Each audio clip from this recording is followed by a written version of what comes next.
everybody? We are back once again. Thank you guys for joining us. I see all you guys in the chat chatting. What's up? Holy cows, Evan Y. Lewis. All y'all chatting. Jace of Gilsey. Hello. Oh, Kimmies. What's up, guys? Good to see all of y'all. Hey, Be New Dude with the cool follow. What's up? Thanks, man. Yeah. Thanks for coming in and liking our stuff. Guys, we're really excited to be back.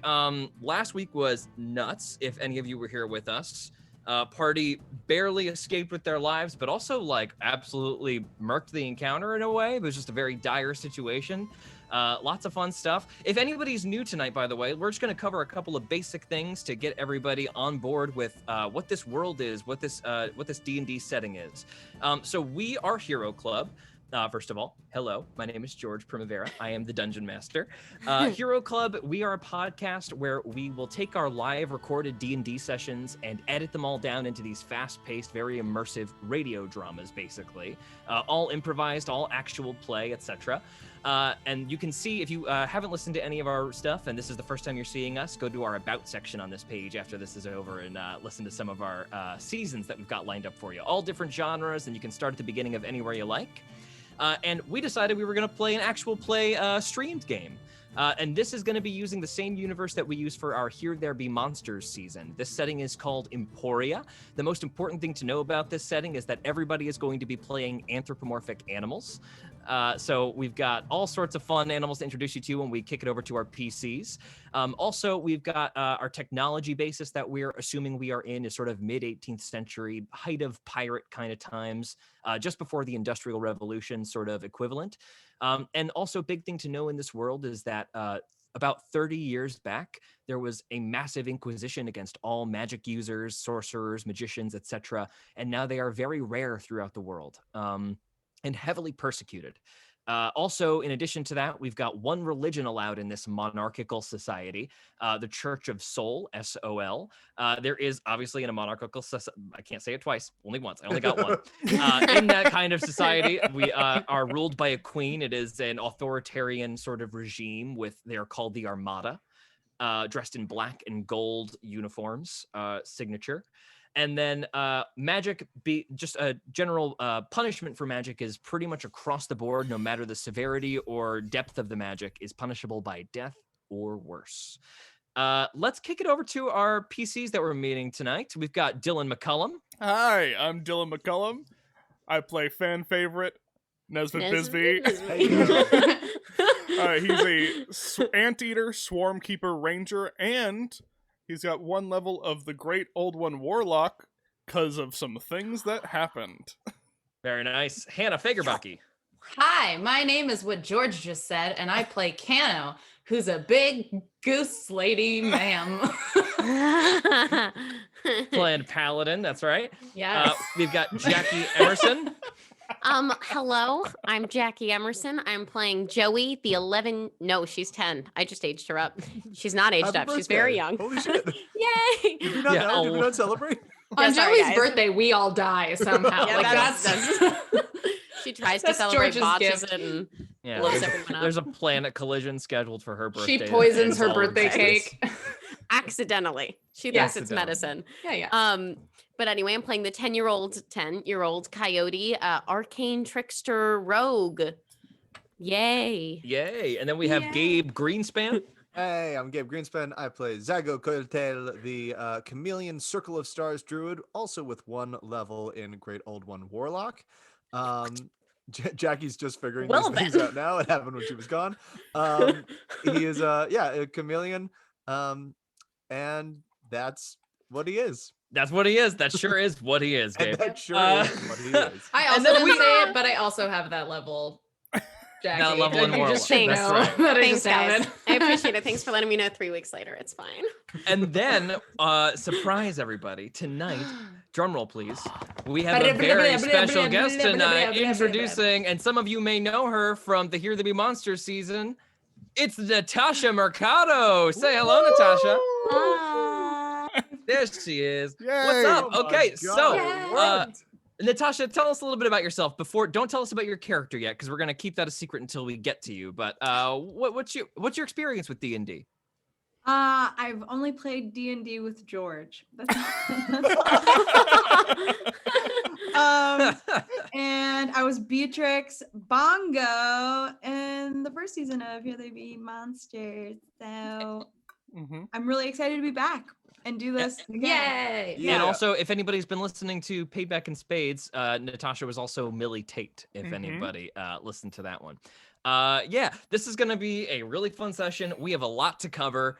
We left off on a hell of a cliffhanger. What happened last time? I believe we were approaching Fort Fleet after our encounter at the very well-constructed outpost of Captain Boris Niles, the Slayer of Sorcerers.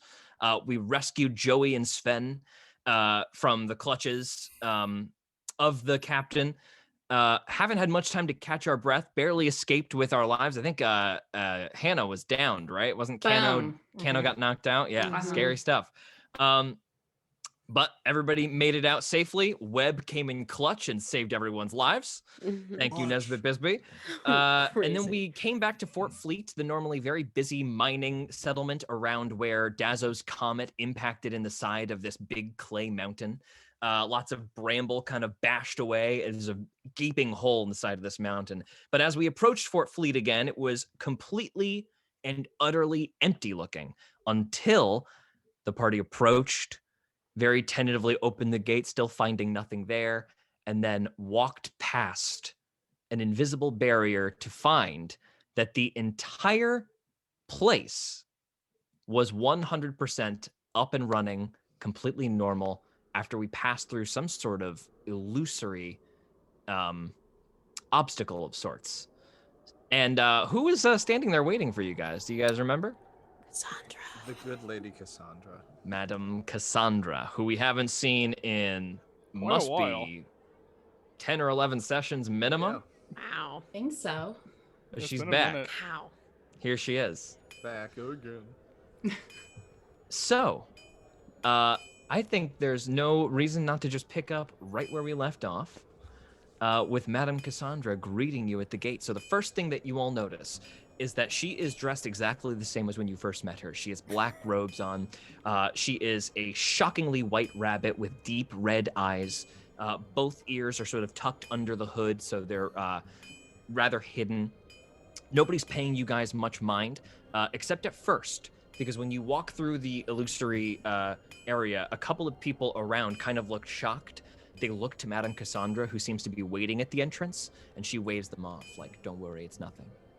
And she approaches you, and she says, I did not think it would be so soon that I would see all of you again. But hello. Hi. You are not happy to see me? It's just been a long couple of weeks. And mostly just confused, I'd say. Well, there is lots of time to answer any questions that you are confused about. She looks around at all of you expectantly. Why did you ask us to get a sample of the meteor when you were just gonna come here yourself? It was not my original plan to travel to the Clay Peaks. But my options were limited when Captain Boris Niles came into Brickton. I was forced to abandon the Steel Forge. Do you know it happened? Is he in Brickton? I mean, before you left? Because we left just before you, right? It would seem the commotion at the Caspers drew a bit of attention. Not to be paranoid, but would it be better for us to talk somewhere a little more private? Of course, privacy of a sort. Come with me. Madame Cassandra gestures for you. She points to a bar just a little bit down the street. She slowly pushes open the door.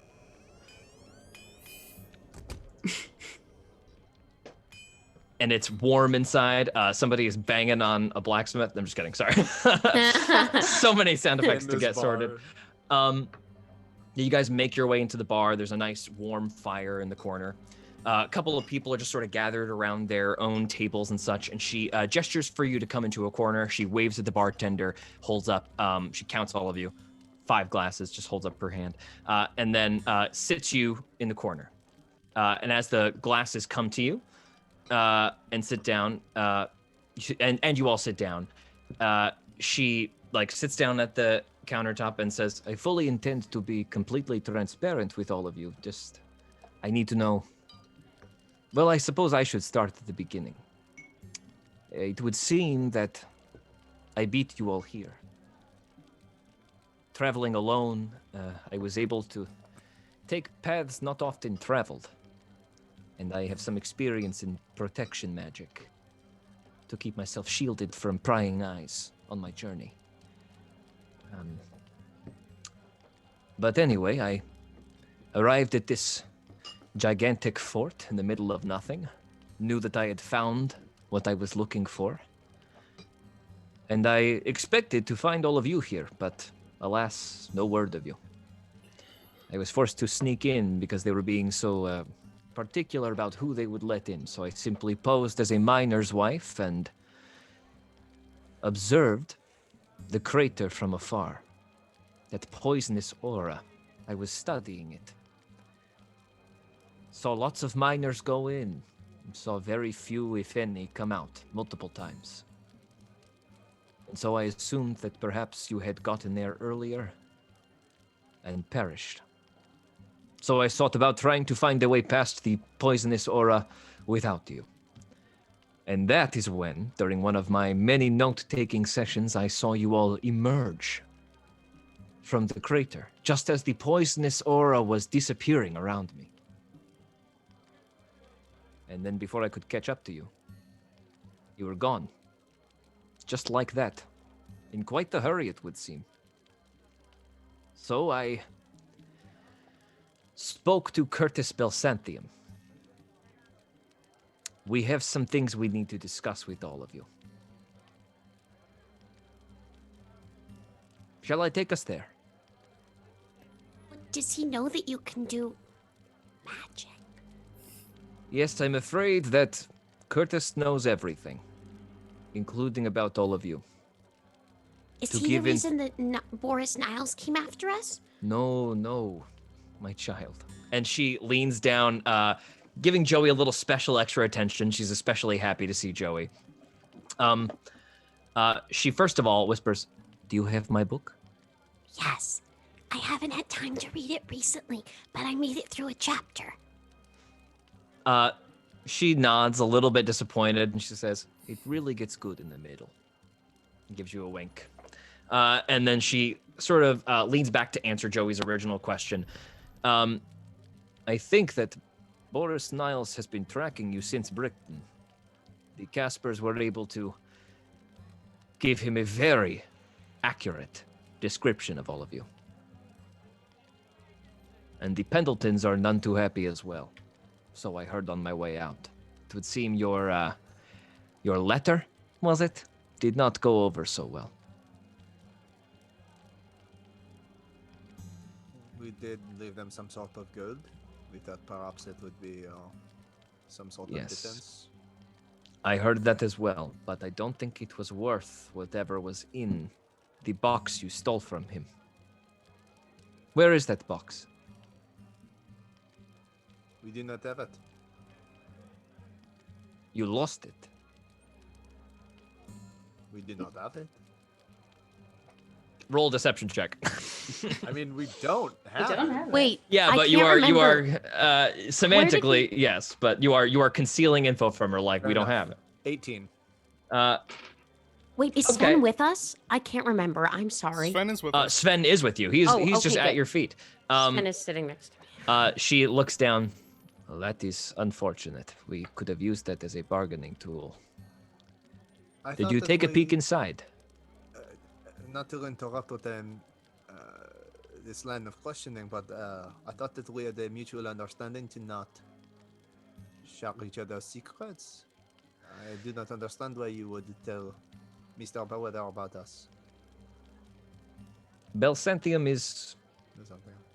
We have come to an understanding. And in order to make him understand and see things the way I see them, I had to reveal a certain amount of information. I am sorry that it was not my secret to share, but I think you will find that it has saved your lives. If you noticed the enchantment on your way in. Is that you? Oh, no. No, it is not me. Who is it? It is my sage. The one who taught me everything I know. They are here currently. He is here. Tash is still with us, right? Tash is with you, but because of the very like weird looks that Cassandra is giving him, he has kind of effed off to the bar and gotten himself a drink. He's actually just coming back now, and he sits kind of in the corner. His big long beak sips into his drink a little bit, barely bringing it up to rise him. And he just sort of takes everything in. Madame Cassandra looks at him very strongly for a long time. And what is your name? My name is no concern of yours. Madame Cassandra raises her eyebrows and sort of nods and says, very well. I will stop pressing. You will forgive if we are not as forthcoming as we used to be, but we have been through quite an ordeal since last we saw you. I can see you have gained a child. Care to elaborate? We found him on our journey. His name is Sven. We're friends. Well, the stork brought him. it's a joke because you said we got a kid, and so when parents don't want to like describe how babies are made, they'll say that a stork will bring the kid. So my joke was that we had a stork come and bring the kid. Yes, I am familiar with the It would tale have of the- landed in Brickton. That is definitely a Brickton joke for sure. It is for certain a Brickton joke. Anyway, if we could get to serious business, I can take you to see Belsantium and we can explain to you sort of a hard thing to explain. Like where babies come from? Let's go. Oh, she gets up from the table, and she exits the bar. As she does, she is going to open the door, head back outside, and outside is relatively busy. Again, you start to hear that blacksmithing clanging again. It's a little bit more numerous than you're hearing on the sound effect. It's like multiple places really going off.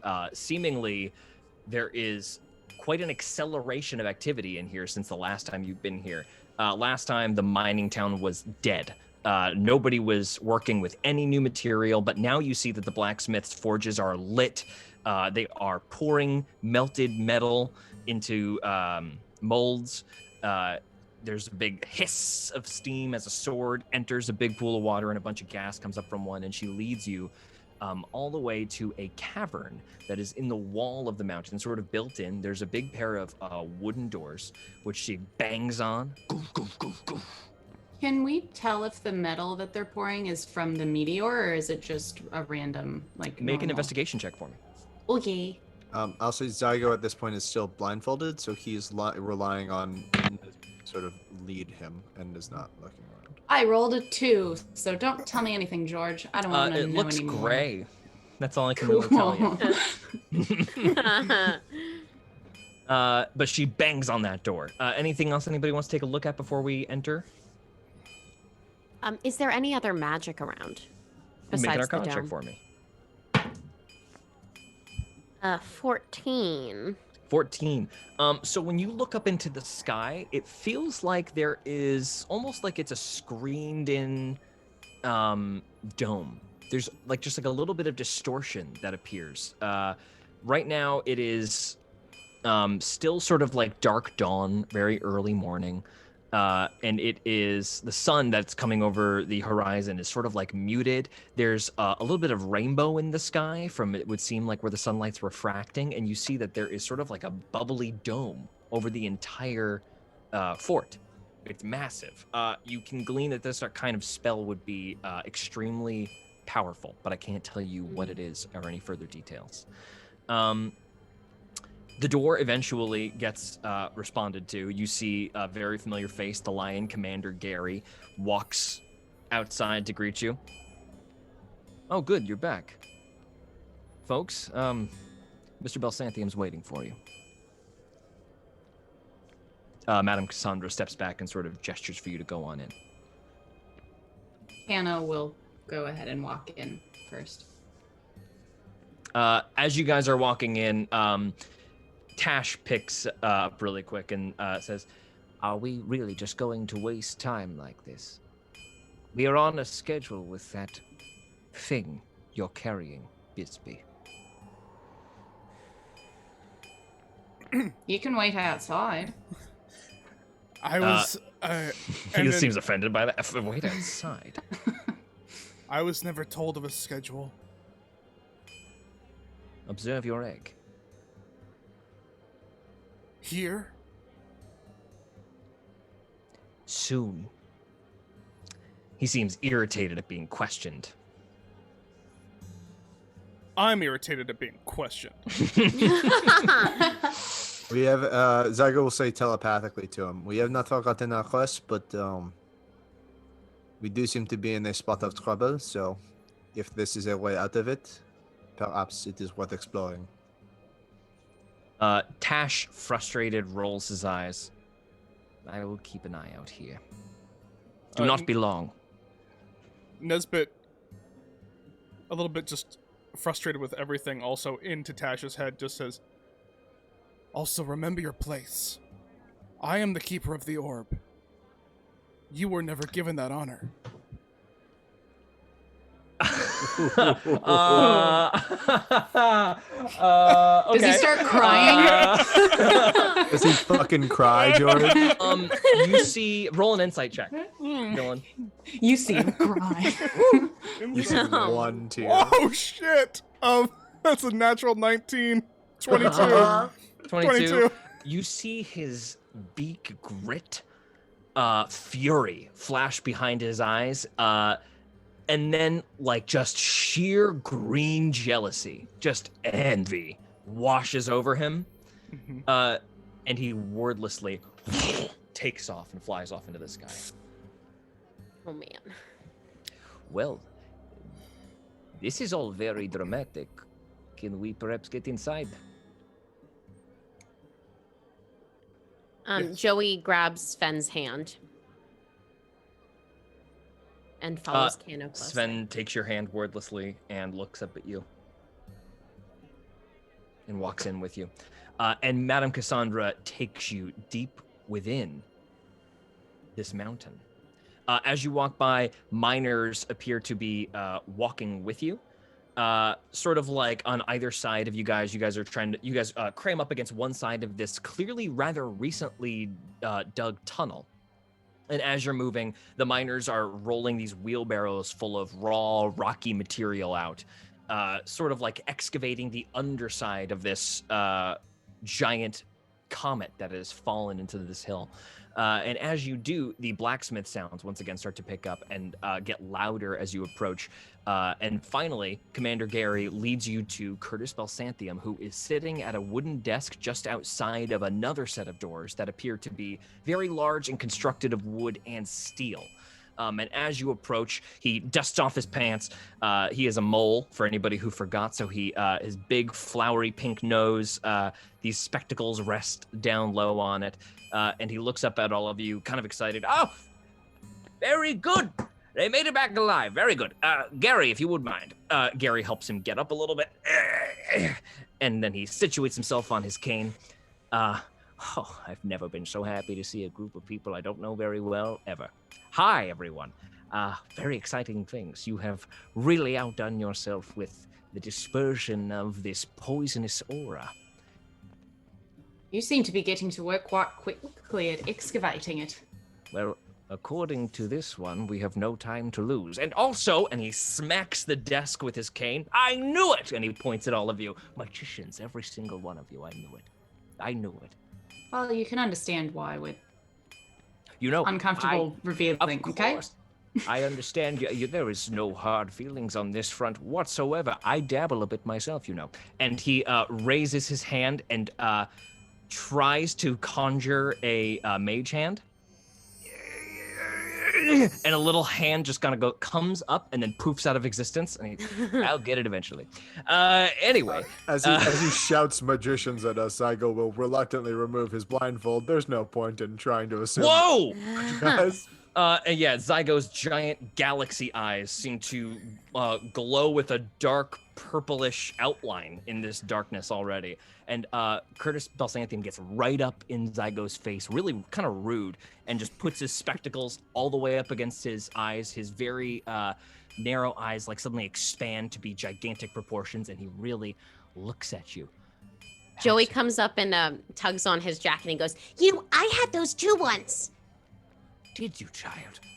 Yeah, it was so mean cool. that they're transferable? Zygo will telepathically say to Balsanthium, she did not. Whoa! Done that. Whoa!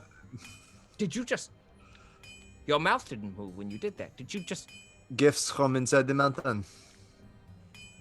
Gifts from inside the mountain? What happened in there?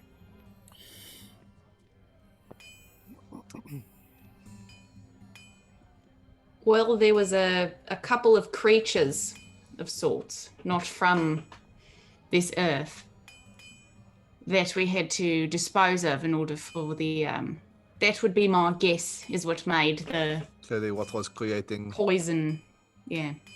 Well then, perhaps you should see something. Hold on, 1 second. Commander Gary. Yes, sir. Would you mind going to fetch Checkle for me? Of course, sir. And he walks back through the giant metal doors. You see within, just a flash, tons of people in this way open, cavernous room with these gigantic sort of manual machines that are all being cranked by people, but they are literally just scraping raw material out of the wall into these gigantic bins. You only see it for a moment. Commander Gary disappears inside, and he is gone for a moment. Just be a moment. There's a great deal to tell all of you, but I suppose that the most clear thing to do would be to warn you about what you are about to see. We found something deep within the comet.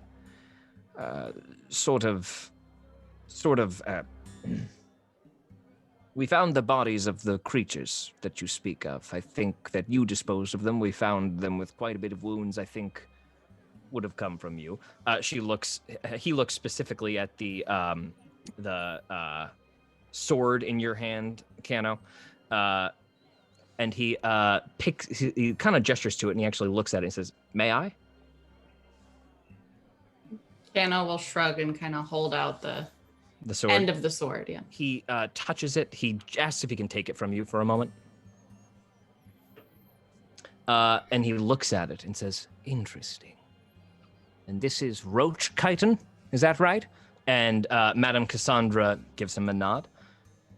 "And this was from that forge you were talking about." Madame Cassandra corrects him. "Still forge, actually." "Aha. It is flawless." Yes, Thank you. I did not make it. Madame Cassandra looks at you like, "Actually, that was me." And he says, "All right." Sorry, I'm getting the accents mixed up. "All right, you didn't lie. I'm sorry I doubted you. Let us go along with..." And then the door opens, just very gently a crack. Commander Gary reappears, and this time in tow with him, he has a hyena who is strapped in leather sort of like garments to shield from all of the soot. It is extremely dirty. And this hyena steps forward. Commander Gary says, "Checkle for you, sir." "Ah, Checkle, how has everything been treating you so far?" Everything's been good. Let us reveal Natasha's nameplate. Okay. All right. Well, good, everyone. I'd like to introduce you to Zaza Checkle. She's been our train commander for the past, how long has it been? Several months, hasn't it? Been about 3 months, sir. 3 months, yes. And she's done a flawless job. Not a single highway robbery, so to speak. And there's quite a bit to worry about in this part. I heard that there are bandits running completely wild around these peaks. Oh, yeah. Have you met Flavio? Who? Just one such bandit, I'm sure. Huh. You've made friends with them. More kind of like a bonded. story for another time. We have more Yes. important things There to do. are more pressing issues, surely. Anyway, Jekyll, this is, I have a job for you. And I can offer you everything that you came here for in the first place. A ticket home. And more. But first, we're going to need to establish some base realities. Come with me. And he starts to lead you further into the mountain past most of the actual activity that you saw earlier. And suddenly you guys are like completely alone. Immediately, can everybody roll an insight check? 25. 6. 11. 16. Natasha, can you roll an insight check for me? So it'll be under your skills. Oh yeah, I clicked it. There you go. 4. 4, okay. So who rolled the 25 and who rolled the 16? 25 here. Kano and Zygo. You two pick up on Commander Gary is nervous. He really doesn't want to go any further. And in fact, once you guys get about 3/4 of the way to where you're going, which you will retroactively realize, he will say, sir, it might be better if I stay here. Just make sure nobody disturbs you. I've already seen it. I don't need to see it again. Curtis kind of looks at him with a funny smirk. I didn't take you for the cowardly type, Commander.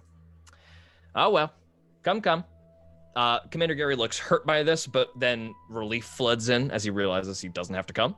And he turns about face and kind of watches the entrance with his hand at his hip on his broadsword. And Madame Cassandra turns to you all reassuringly and says, there is nothing dangerous here. It is just strange. Very strange. There is a side corner, no door on this one, but you guys gently walk around the corner, and there is what looks like a gigantic wooden basin sitting in an otherwise completely empty room, and something sort of shapeless and formless resting in the basin, kind of protruding over the lip. It kind of looks like the head of a gigantic jellyfish. And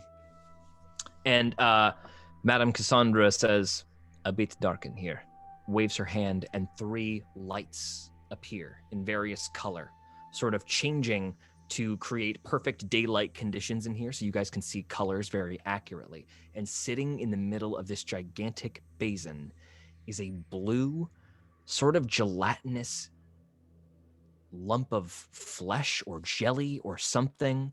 Are there any kind of investigatory or any sort of the like checks that you guys would like to make on this object? Yes, please. Yeah. Is it similar ahead. to what we fought? Go ahead and make a nature check for me. Cool. 21. 21. 13. Kano, you're not sure. It's definitely strange, and it definitely appears like it would be more at home in the water or whatever this thing is. Like it probably should be submerged to really look what it looks like. Gabe, you immediately recognize the skin, and even though it's out of the water, this is the thing that raised its tentacle out That gave us. and handed you that orb, that red orb. Okay. Zaza, can you roll a nature check for me? Is animal handling not? Not for this one. That will only be for alive animals. But for this one, you're gonna want to roll a nature check. Okay. 19. 19. Zaza, you have seen skin like this before on the beaches of Masengu, when enormous beasts will sometimes roll up onto the shores dead, just like naturally the current will take them. Sort of like in that case, it's more like these gigantic squid-like creatures that will wash up on shore sometimes. but they're not squids because squids are sentient people. But sort of some monstrous version of them rolls up on shore once in a while, sort of like with crustacean-y shell-like objects. And this does not have any kind of shell-like object, but definitely appears like a massive waterborne creature of some sort. When you guys get around to it, rotating around the bowl, you see that away from like just the blue gelatinous flesh, there's a face. And it's clearly dead. The eyes have already started to kind of go milky white and gray over, but they are massive, bulbous, and stick on top of the body almost like insect eyes. They protrude. And they are unfocused and sort of pointed in different directions. They're not a pupil so much. It's more like a squid eye, or like that cephalopodic eye. And then the mouth is an open, round hole of serrated teeth that go around in a spiral. And tentacles that leak off of it. Yeah, Joey, go ahead. Joey squeezes Sven's hand and moves to turn him away. Sven actually can't see over the lip of the bowl, so he is very curious as to why all of you are like looking at this thing. He kind of peeks up and pokes it. Nothing happens, but he looks at all of you like, what's the big deal? Don't touch it yet, okay? Just till we know more. We found this in the very center of the comet. Is the face like the face we saw? The face you saw, meaning... Oh, like when you in your visions. Yes, exactly the same. Okay. But smaller, much smaller. It whatever this creature did to you to give you these visions, maybe it made itself bigger in the visions. Who knows? It's kind of tricky to glean anything from there. Balsanthium walks around it and says, "A creature from the stars. Who'd have guessed?" And he pokes it with his staff. It doesn't move a little bit. Did you encounter this when you came into the comet in the first place?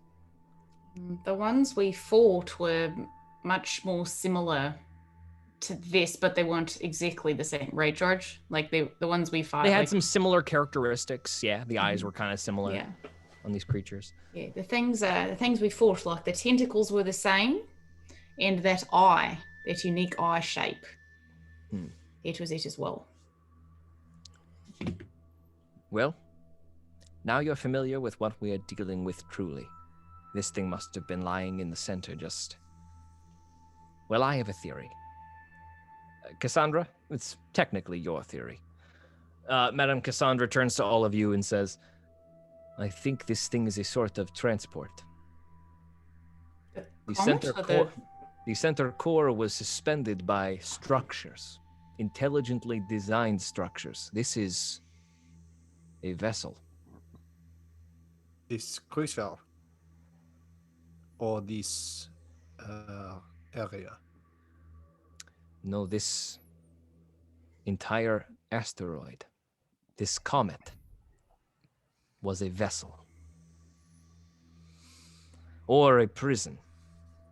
And sent away. I do not know which. I cannot find anything to steer or determine direction or destination or location, but it was designed.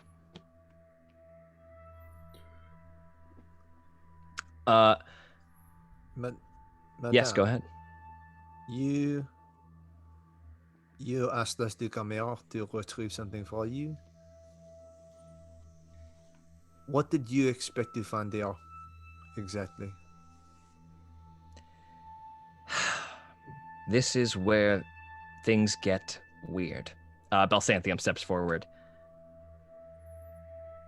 You may think us crazy when I tell you what our plan is, but Madame Cassandra has assured me, and so has her sage.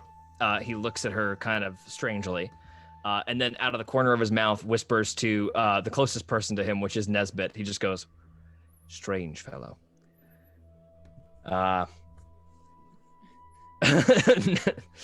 Nesbit also looks aside, I guess.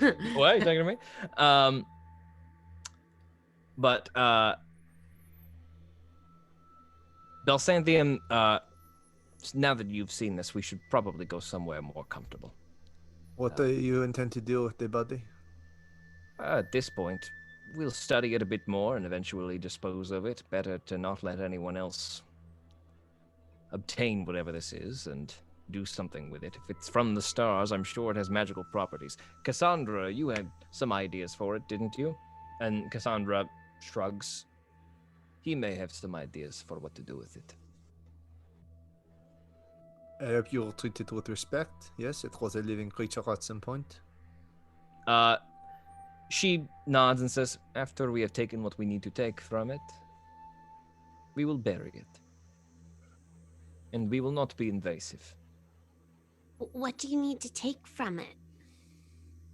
And she kind of looks at the head but doesn't tell you. Do not worry, child. It is not for anyone to be concerned about.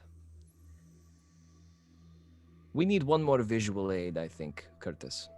And Curtis nods and walks out to the entrance where Commander Gary is waiting. He waves all of you along. Do you guys come with him? He's heading out of this chamber and back the way you came. Yes, but can I quickly grab Cassandra to talk to her for a second? Yeah, you can drag her back to sort of the back of the line for a moment. Yeah. So you guys are all walking back through the thing. Curtis walks in the front, kind of leading you along. Commander Gary joins him. Kano then walks, bringing up the secondary position with Joey and Sven. Nesbit ends up next to Zaza as they walk down the hall. And Gabe, Zygo pulls Madame Cassandra to the back. So Madame Cassandra, after being grabbed by you, says, yes? It is worth mentioning that Boris Niles is very close at hand. We I only do not just think- escaped them I last do not night. think that we will need to worry about him for a while. You are sure? If you are still afraid, I can have you talk to my sage, and he will assure you. I would very much like to talk to this man at some point, yes. Let us come up when the sun is highest. That is when he will be readying for sleep. Very well. Very good. You guys start to walk outside. Nesbit, go ahead. Can I just look over and just, I don't know, make like a perception check on Zaza? Like, what am I looking Yeah, at? Who go am I- ahead. who am I looking at? Roll a perception check on Zaza. Okay. Let's see. 15. Zaza, what do you look like? I am a hyena. I'm very strong. Like George said, I'm wearing leather clothing, but not in like a sexy way. Like in No, like in a protection from sharp rocks kind of way. like in a protection from sharp rocks. Yeah, I look Bug leather. honestly kind of scary. Like I look like I could beat the shit out of someone. Yeah, you see like rippling muscles underneath her clothing, and then strapped to her back is a wicked-looking hammer that looks like all scuffed up at the front, like it's been pounding rocks, just like, or some kind of blunt object that's been hitting. There's no blood over it, but there is like metal scuffs all over this big maul on her back. Yeah.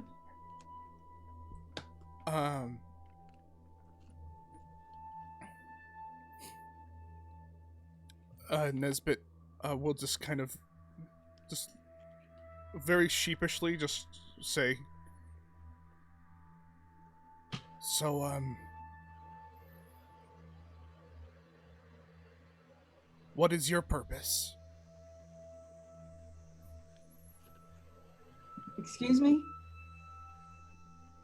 My purpose?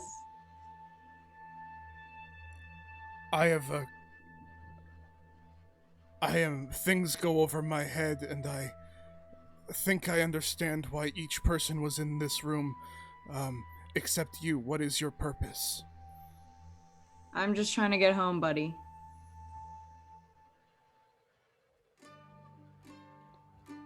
Interesting. Have you ever seen something like that before?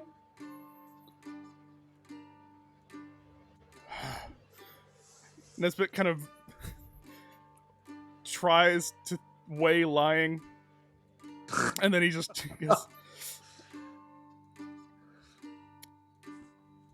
yes, I have. Oh, really? Yeah, I've killed one, And Well, that's not very nice of you. it tried to kill me. Are you telling me you would not do the same? I want to I don't have to kill it. Maybe you can try to make friends next time. She's Well, And she walks a little further ahead of him. Ooh, Well, okay, yeah, she sort of disses him. Nesbit kind of like jogs a little, like just almost now wanting to prove himself, just like, well, you didn't let me finish that one. I did make friends with. You did. So it must have made you real sad to see him all dead like that, huh? Well,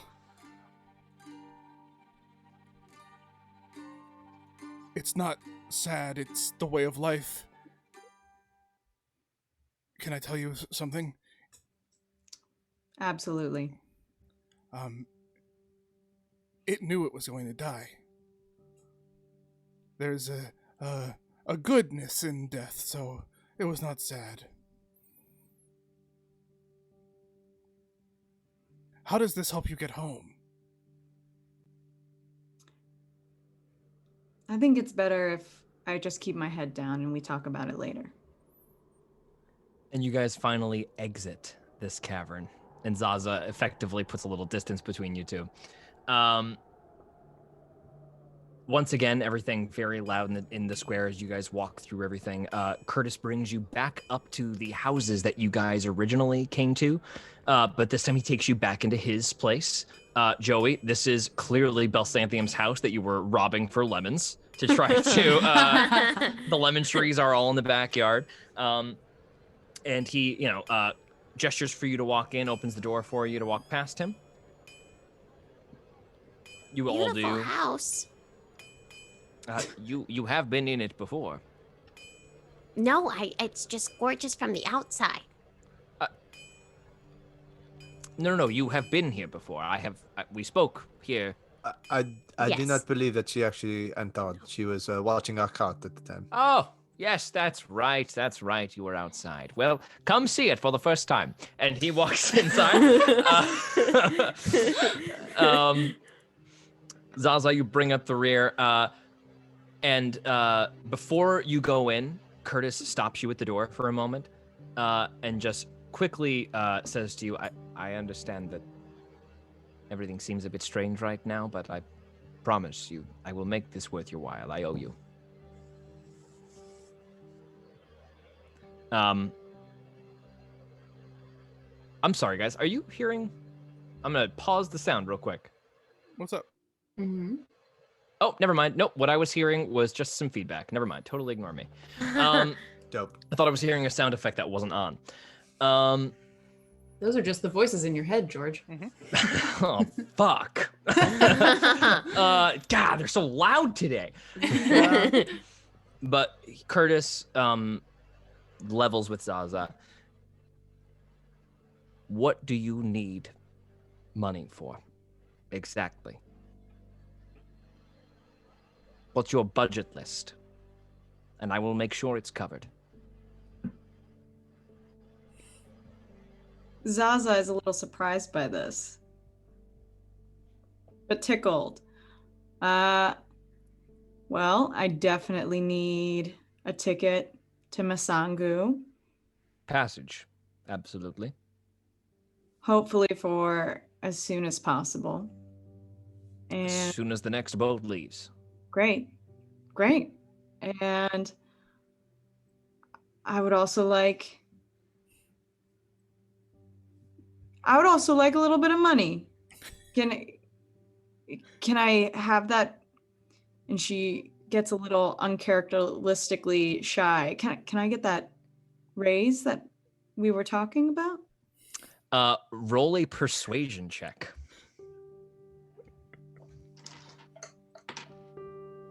$19.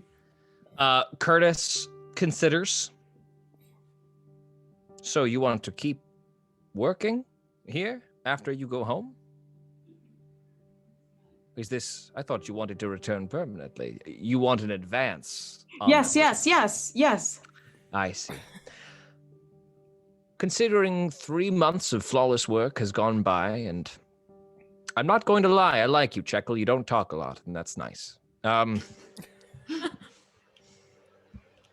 And he puts out his hand. Great. Amazing. Thank you Handshake. so much. Yes, well, wait to hear what the job is. And he goes inside. And he sits all of you in his living room. He says to Cassandra, could you do the thing that you did before last time you came in? It was, and Madame Cassandra rolls her eyes and casts bonfire in the fireplace. Just really quick, just waves her hand, and where is this? Oh, sorry. Sound effect. Oh, did it go away? It did go away. Sound Oh, there it is. Didn't happen. Casts bonfire and the thing. Gabe, bite me. And you're all sat around the fireplace. Madame Cassandra takes up an armchair that's much too big for her, which is definitely supposed to be Curtis's, but Curtis watches it happen and, all right, and sits down on the couch heavily. So, I'm going to come right out and say something. It's going to sound insane, but just bear with me. I need one or some of you to go to the moon. Oh, that's so cool. That's so cool. Can I go? Can I go? Can I go? Can I go? You are please? 10? Please? Can I go? You're 10 years old? I'm perfect. You're perfect. How? Have you learned to breathe less because of your youth? Obviously, it'll be such an What? adventure. Okay. I we're gonna. honestly What? expected a much more resistant reaction. Well, you know when you're a kid and you want to be like a firefighter or an astronaut. Do we have astronauts here? No, we don't. What's that word? What is Never that mind. strange word you used? I recognize astro, the root. Never mind. What? I'm Yes. Madame Cassandra's smiling broadly to her. She's trying to keep it concealed, but she loves that Joey just piped up. She's tickled by that. And she gives Joey like a... Belsantium says, yes, Madame Cassandra. Madame Cassandra stifles her smile and starts to take it a little more seriously. Yes, we are trying to reach the surface of the moon. How long will this take? We have no idea. Well, We have an idea, and we have somebody we can ask about some key problems, but of course the first problem is getting there. But there are powerful magics in this world. Surely there is somebody out there with knowledge how. But why? Well, what do you make of this? And she reaches into her back pocket and pulls out a small vial that looks like just straight gray powder. And she lifts it up to the light, and it catches a little bit of the firelight, and it dances inside. You almost feel like you see some sparkles within this little glass tube. And she says, this was found on the surface of this asteroid outside. A very fine powder, extremely potent for spell casting. Does it Moon look powder. at all? Does it look at all like the powder that was on the moths? Or from the It looks nothing like that. Okay. It looks more like moon dust. Quite literally. It's like gray, very tightly packed, extremely fine dust. She only realized that it's dust when she shakes it. Otherwise, it looks like just like a gray blob in a tube. But then you realize like, oh, that's like coarse material. She takes it out for a moment. She'll just like reach in, twist off the top, and then she'll just pour a little bit, like like she's gonna do a line. Pours a little bit on her finger, and then she just like casts Mage Hand, very gently, and then raising out of her hand is a hand that is the size of her. Suddenly, it just like expands and expands and expands until it literally fills like the whole ceiling. It gets all of you to look up at it, and then it silently picks up the entire couch that she is sitting on and places it back down. It is a natural amplifier. Everybody roll a quick straight intelligence check for me. No, actually, let's make this an arcana check. Arcana check. I nat 20'd. I did too. Okay. Woo. Okay. I didn't. So, Nesbit, what'd you get? Arcana? Yeah. 3. Okay. And how about you, Zaza? 11. 11. So only Zygo and Zygo, you know exactly what's happening. Your astro studies kick in. You immediately know what's happening. Joey, your nat 20 is a little less effective than Zygo's just because of his background knowledge. Zygo's whole life is built to this moment. You immediately lodge that, like, that is an amplifier. That is increasing the level at which that spell is being cast. And even though Mage Hand is a cantrip, it's just increasing its effectiveness and its scale. To cast a spell while holding Moon Powder, Zygo, will absolutely, depending on how much Moon Powder you use, raise the level of the spell you're casting by a certain amount, depending on how much you use. Damn. Cassandra, when the Mage Hand dissipates and puts the couch very gently and silently back on the ground, she takes a big breath. I can only do that so many times. She has taken a point of exhaustion in showing you this. The Moon Powder, it sort of overextends the body in a way. You can tell she's sort of haggard looking, but still just shakes her head and sort of starts to refocus. We have some ideas for something that we can do with this Moon Powder, me and my sage. And Belsantium has an idea as well. Curtis, sort of a little sheepish, says to you all, I don't know how many of you are familiar with the politics in the Emerald Coast. Anybody? Anybody who wants to roll a history check if you think you might know. Not Joey does not know.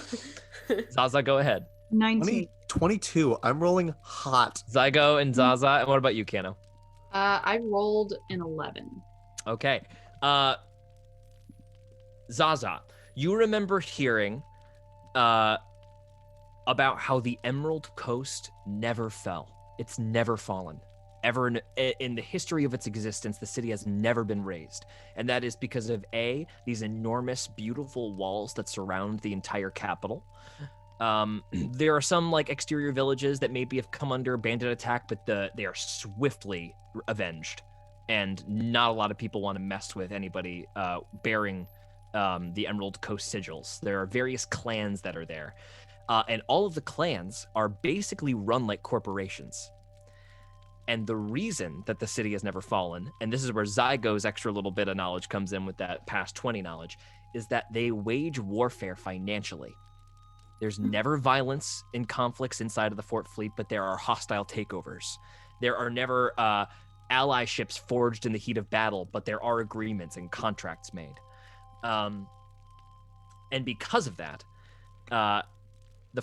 the warriors of the Emerald Coast have never been split. There's never been a civil war that has caused them to fight each other. There is conflict, absolutely, and there are tensions, but whenever they fight together. So, Belsantium, again, sheepish as hell, starts to explain a little something about him and Baron Fleet. The Baron and I have never quite seen eye to eye, and he has never respected my talents as the, frankly, supreme jeweler that I am. I'm exceptional at my job. I know this industry inside, outside, sideways. And I hate him. He's a salting tailspot, frankly. Salting tails. No, shush. Stop. Quiet. Kano's gonna like put a wing over Joey's mouth. If I can get Madame Cassandra her moon powder, at least as much as she requires, she has given me essentially the rights to hold protection over any passageway we can develop. and therefore I will become the only sole distributor of this moon powder. I shall have to move underground for a time to sell enough of it and go unnoticed, but then I will return to the Emerald Coast with a vast fortune, and I will buy that piece of guff out so hard of his own company. Ha! And he stops himself. Not to be too ambitious.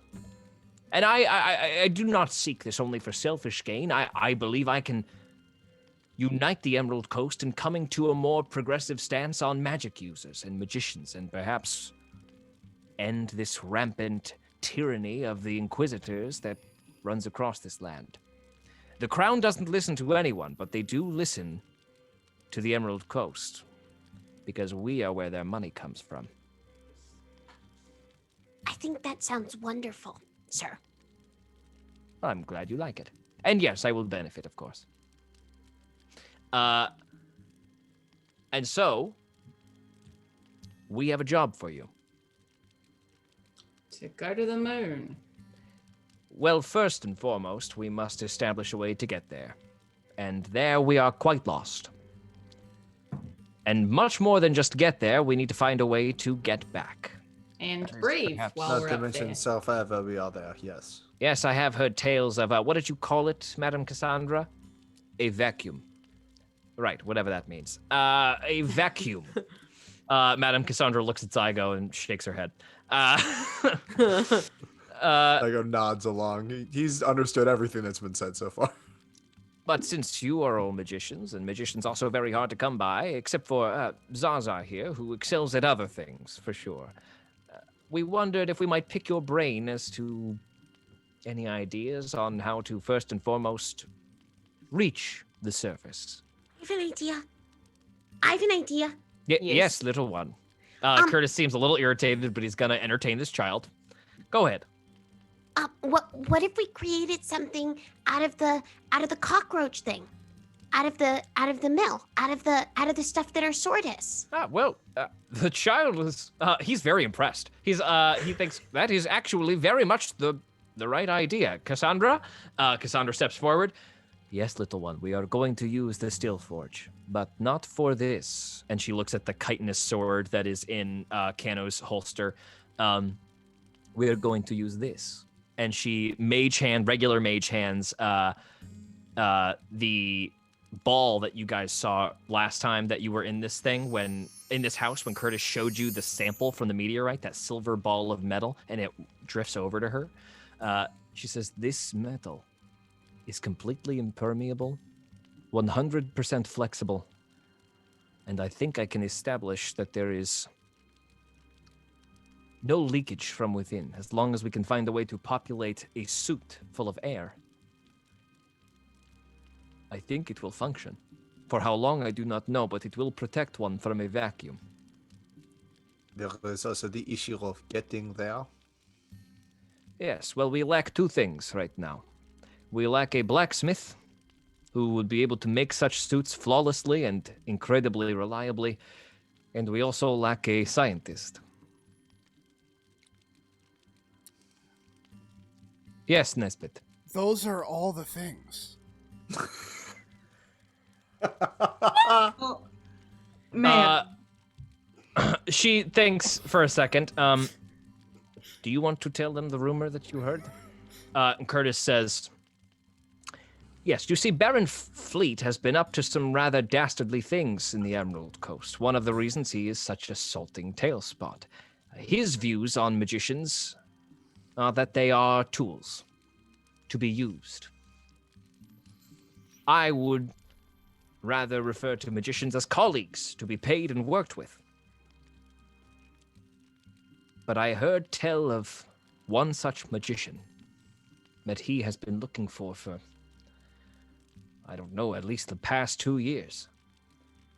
An extremely powerful mage who is said to be able to teleport from place to place with hardly even an effort. And if we could find such a sorcerer, think about what would be possible. We could reach anywhere. And since you are all magicians, we figured we would send you out into the world looking, and also we know who to find for the blacksmith and for the scientist. We have some names we've been kicking around. I have reached out to some of my contacts. Where are those people? Well, and he looks at his notes. He consults for a moment. We have a blacksmith in Portsau. Works on contract with the Armada, but I have it on good authority he does it against his will. In Portsau. Portsau, yes. And then in Key East, there is a scientist by the name of... What was her name again? And he flips through some of his stuff, and he goes, oh, yes, Reshka Honeyspot. And how long will it take for these people to come along? Well, we have no time limit here. But... So you're telling me you need someone to put things together and you need someone to lead the Well, what we need you for, Checkle, is protection.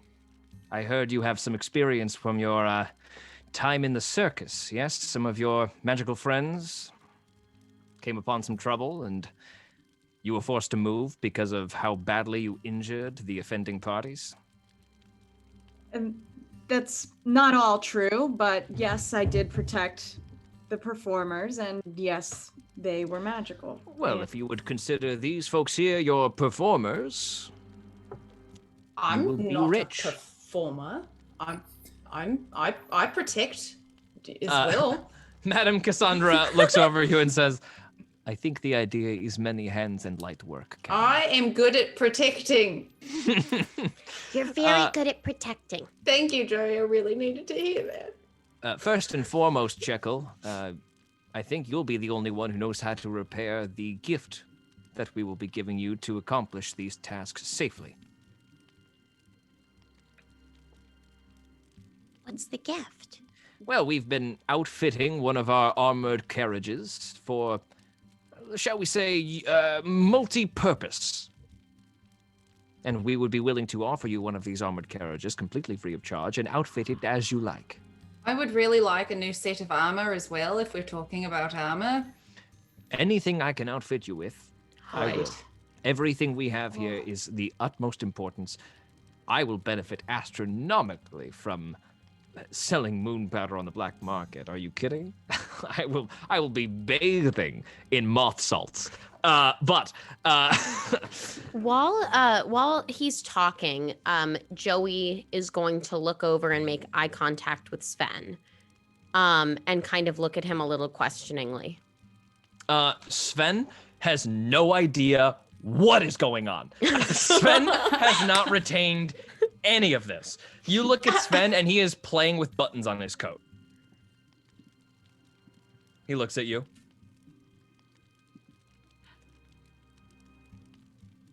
And he points to the door, like, leave? What are you trying to say to him? Just, we'll talk later. Okay, roll a performance check. She's gonna mime it in Thieves' Cant. Perfect. Okay, then he goes, and he sort of What's that look like, Jackie? Cool. Also, canon that Sven now Glad knows we did Thieves' that. Cant. Sven is at least a level 1 rogue. He knows Thieves' Cant. Yeah. Just from his time sneaking around with Joey, he's gained 1 level in Rogue. Perfect. But yeah, we are calling it, we could always come up with a better name, but we've just been referring to it as a battle wagon. So our mission, should we choose to accept it, is to go... Come on! Yes, I will self-destruct in 5 seconds. Fruit. Here's the lower hanging fruit. And here's the one on the ground that Keno bent down and picked up and presented. It looks wormy. We're going to get these people, or they have already been contacted and they're on their way conveniently and they're waiting outside right now? No, they have no idea. If we Well- were to contact our blacksmith in Portsau, it would surely be intercepted and he would be killed, and I certainly don't wish to do that. And as far as our scientist in Key East, she has not been receptive and sent me a letter telling me to salt my father. So... Salt my father. No, Joe. I need more convincing presences, At- and I don't have the time to travel to Key East. At that, at Salt My Father, Zygo sniggers, like sort of just snickers into his shoulder in a way that y'all have never seen him respond to something before. All right, I didn't think it was that funny. Anyway, He blushes and coughs a little. what do you all think? I know this is a lot, and a lot of things that sound impossible, but as much as I doubted magical power being capable of getting us there, I was convinced when, well, you saw what's above our fort here and preventing. Madame Cassandra approached me after you all left in search of the young one here and told me that, and frankly, she is right. If Boris Niles discovered that there were magicians here, and whether I knew about it or not, I would certainly be hung or stabbed or thrown in the ocean or something terrible. So I immediately gave in to anything she would suggest as a magician. I've always loved and respected magic. As you can see, I dabble. But I didn't understand the scope of what one could be capable of until I met the tempting ovate. Oh, that's what they called him. I'm not familiar with Gillish culture, but that's what they call themselves. It's a sort of title, I think. Can I check that? Can I do like a Make a religion check, Zaza. Can I also make a religion? You may, yes. Tempting- I'm a the tempting paladin. ovate? Yes, Kano and Zaza may make a religion check. Oh my god, two. You have no idea. What a weird name, Zaza. 22. 22. You recognize that name immediately, Kano. This is a very famous title that has been heard. You haven't put a face to this name. You didn't even know it was he until you heard them being referred to as a he. And all you've heard is a deeply powerful cleric that lives beneath the waves in a deep undersea cave who follows Yzma. But is like renowned amongst all religious scholars as like this legendary story. So whoever this is, if this is the actual guy, he must be old. He must be like plus 150, if the stories are accurate. But yeah, powerful cleric. Okay. You relay that to everyone, or? Yeah, I'll I relay, but also we'll follow it with. But I thought this was a story. Surely he's not a real person. Madame Cassandra speaks up. Would you like to meet him? It should be noon in a couple of hours. I can take you. Sure, we're gonna go to the moon and meet an entity that doesn't exist. This is, it's a lot. A It's wonderful day. I told you it was a lot. Curtis did warn you when you came in. It's It's true. a lot. And you can take as much time to process as you need. We have not come up with a timeline, nor is there, frankly, much rush. The moon will always be there. Can Zaza speak up? Because Zaza was in a good mood, and now this is kind of pissing her off. Yeah, please. Zaza can speak up anytime she wants. Yeah, can I do like an intimidation thing? Like we gotta Absolutely. What do you stand up and say? We need some structure. This isn't how I go about my work. We need some structure. We need a timeline. We need a deadline. When are we getting there? Make an intimidation check, please. Rolling some dookie. 15. Okay.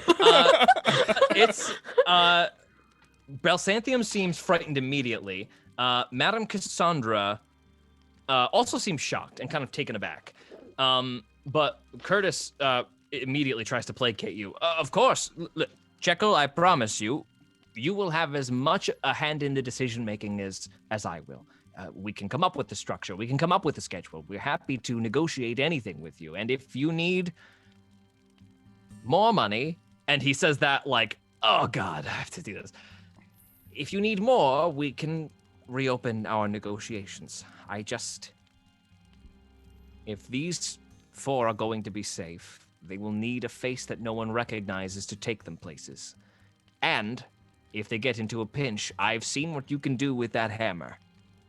Well, wherever they're going with me, they're going to be safe. We just need to know when and how. And he, to further prove his point, he walks to the back and he throws down sort of like an old newspaper, like a little gazette, and he slaps it down and he goes, "That's from Fort Donner." And it is a wanted image with all 4 of your pictures on it. Oh, Kano, no. Zygo, Nesbit, and Joey. And they are sketches, so they're not like completely accurate. Obviously, Zygo's eyes are normal in this image. And I will say, let me really roll really quick to see how good these depictions are from the artists in the descriptions, see how good they are. So Nesbit's image is wrong. It is not Nesbit. It is a different anteater. It's an anteater, but it's a different anteater. Perfect. That sounds about right. That seems right. Kano's is pretty accurate. Yeah, that sounds about right. Okay. They captured you. Zygo's, again, because the eyes are completely different, and frankly, none of the scarring is there. So you look pretty different, but it was accurate to what you did look like. Sure. And then Joey, there is a question mark next to yours, and just Coyote Magician. Oh, so They they were- don't have nobody- the drawing of the Mr. Monopoly. Nobody saw your face, but people saw like a child canine. Okay. But he looks at that and says, and you better hope that they don't get a diviner from the Church of Soul on this, and otherwise their images will be very accurate. And is that the newspaper like in Brickton? That's Fort Donner, to the east here. It's actually just south of Key East. So you'll probably want to travel a bit northern, through the Royal Plains, I would. Which one is Fort Donner? Fort Donner. Fort Donner, roll a history check, Jackie. But these images would have made their way to Key East, you all saying? They will have 19. made their way everywhere. Fort Donner is about as far away as you can get from Portsau, except for Salzado. 14? 19. 19. Fort Donner is basically a military city. It is the home of the very famous Chief Admiral Ross, who sort of runs the Armada for the Queen. It's like he's like a famous captain. He's like a celebrity there. Everybody hangs out at the docks that are very popular at Fort Donner, and most of the people there are military or family of military. It's like basically this giant garrison city of loyalists. So it seems like the safest thing that we can do is get out of here sooner rather than later. Certainly, because he says absolutely. It would behoove you to get ahead of these sketches getting any more accurate. Yes, So, but you are safe how- here as long as you stay here, as how long are we as the supposed- enchantment. Yes. How are we supposed to get to Key East if this just came out just south of there? And I'm obviously very recognizable. Well, you're And- magicians, are you not? Can't you disguise yourselves or something? No, Yes. Yeah, well, there you are. See, but I can't do that. It's true. well then. And they did. She got a question mark. I've got might- like a Mimira. Well, then perhaps she could do it to you. I don't know. If That's a it thing they works can like do, that. right? Magic reveals itself in various different ways and from various different sources. like Madam Psycho. Cassandra peeps up and says, "I can probably come up with something for you. It'll take me a day or two to brew, but I think I have everything I need with me." It is kind of you to attempt, but maybe I am negative. I have resigned myself to the reality that we will be hunted throughout all of our days, and this is just what we will be doing. But the truth is that you've come to the only people who can do what you need. You see, there is a destiny that one of us has, which is to walk among the stars. And so, it Who is will that? be done. Which one of you? I assume that's Galaxy Eyes over there, right? His name is Zygo Coiltail, and none of what you said really mattered much to me other than the fact that we will be going to the moon. And because, Oh, good. So you're in for it. Ha. Yes. Good.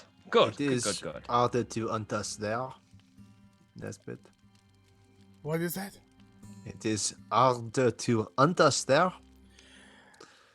Yes, and I am...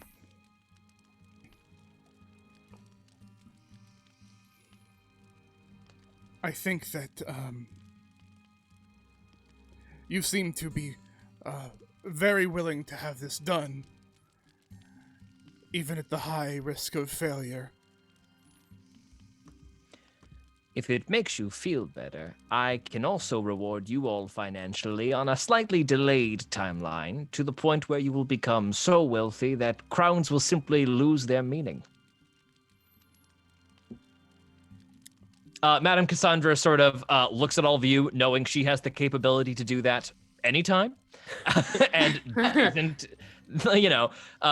she looks at you and says, "Obviously, what we know, and that always will be there. But we can reward you in other ways too." The way that you, and she's going to look at Belsantian, speak about your goals is very similar to those that are excited for power because they're going to abuse it. You say you've got good intentions, and I'd like to believe that that's true. But in terms of greed and where greed is involved, it does worry me slightly. Curtis thinks for a moment. I'm not saying I'm a perfect fella. I have some ambitions of my own. I'm not exactly a young mole. And I've been working very hard for my entire life. And frankly, I have enough money to do with... I could do anything I want, really. It's not about that for me anymore. It's simply about having enough money to exile that waste of fur. Right. So yes, my vendetta is personal and perhaps a little sour. But what of it? No, I mean your talks of ruling the Emerald Coast and making good spaces for magicians. Oh, the Emerald Coast is a city. It's as if I'm the mayor of Bramblewood. Well, if you're the mayor, then instead of money, I want protection and a place to live until I die. I'm tired of being hunted. And for them as well. Consider anything you like. I will set you all up with luxury living quarters. As well as jobs, if you like. To help Low impact protect us. for any of you older, of course. New identities, if you like. There are doctors in the Emerald Coast that can change your face permanently. I've got a good face. I'm just Are you there saying you don't sketches like of your my face face? everywhere. No. I'm not, you're There are other a geese. very beautiful goose. I'm not trying to Thank say you. anything of the sort. I'm just saying, if you needed to hide, and your face were known, and he points at the newspaper, that could be an extreme option for you. Yes, it's true. I just want to feel safe again. I haven't felt that. Nothing gets past the walls of the Emerald Coast, not even the monarchy. And they tried. 50 years ago, they tried. And I want to tell all of you that even though we just met, if we have to go on this together, I will protect you, and you will be safe. Thank you. Joey kind of nuzzles up into Kano. Thank you. Sven is staring at Zaza. Sven, Natasha, is a little fox boy who is mute, so he's not speaking, nor is he capable of it. You probably would have gleaned that from some interactions you saw with him. But he's just like open mouth, just looking. You see him focused on like the hilt of the hammer behind you, and he's sort of looking at it, and then he like looks down at like how dirty your clothes are, and he looks at your big hyena mane. And then he accidentally sees that you're looking at him, and he looks down. No. He looks up, and he looks down. It's quick. Nope, still looking at me. but that's just a little color. He is curious about you. Curtis looks around. There's a bit of silence as this all hangs in the air, and he says, well,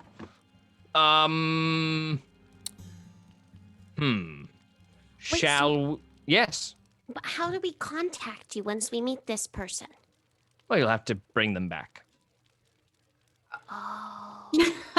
Yes, that is where things do get a bit tricky. Well, speaking of that, would you all like to see your battle wagon? Yes. Oh, we have to bring these people. We've got to convince them to come back here. Yes, that wasn't clear. To go to the moon. Okay, cool. Right, we're following you. Just good luck with that, Reshka honey spot. I didn't mention it, but she sent me several follow-up messages. Increasingly rude, so you might need some convincing there. Perhaps bring her more money. Zygo smiles and tries to hide it. Roll a deception check if you're trying to hide it. 5. What's so funny? Why do you keep laughing whenever I tell you that this woman insulted me? It's rude. I'm your employer, technically. I know we have like a deal. It's like more of a deal situation, but you know, My it's rude. apologies. She certainly seems like she will be a handful. And you just asked us to go to the moon, so I think you need us a bit more than we need you. All right. I'm done. And you guys immediately head out into the daytime. Once again, you guys start walking down the immense pathway. Again, the people start, you see the blacksmithing is still going on. You guys walk back to the original door where you were coming from. You're now back in that cavern again. He says, sorry to ferry you back and forth. We only have so much storage space here. And then he takes another fork on the opposite side of the tunnel. And Zaza, you are familiar with this room. This is where they are working on constructing the armored transport vehicles for funneling this rare metal of the asteroid out of Fort Fleet safely. But sitting in the middle of this workshop, actually there is fire going on and we are inside, so the wind has stopped. You see, basically like, you know how like a car will be like up on the jacks when it's being worked on in a car repair shop? It's basically like a big frickin' metal carriage. It looks like really nice, very thick, solid wood is, reinforced and by these this sort of almost translucently gray metal. And translucent meaning it just feels like foggy rather than see-through. Color. Yeah, you can't like, it's not translucent in that it's see-through, but it does feel like it's only not see-through because these pieces are thick. Like THICC or yeah, like THICC thick. You guys walk over. There is just a real grimy looking rat who has been working on this all day, and he's calling out to some of the people who are there are several of these wagons around, and some of them are being more basically outfitted.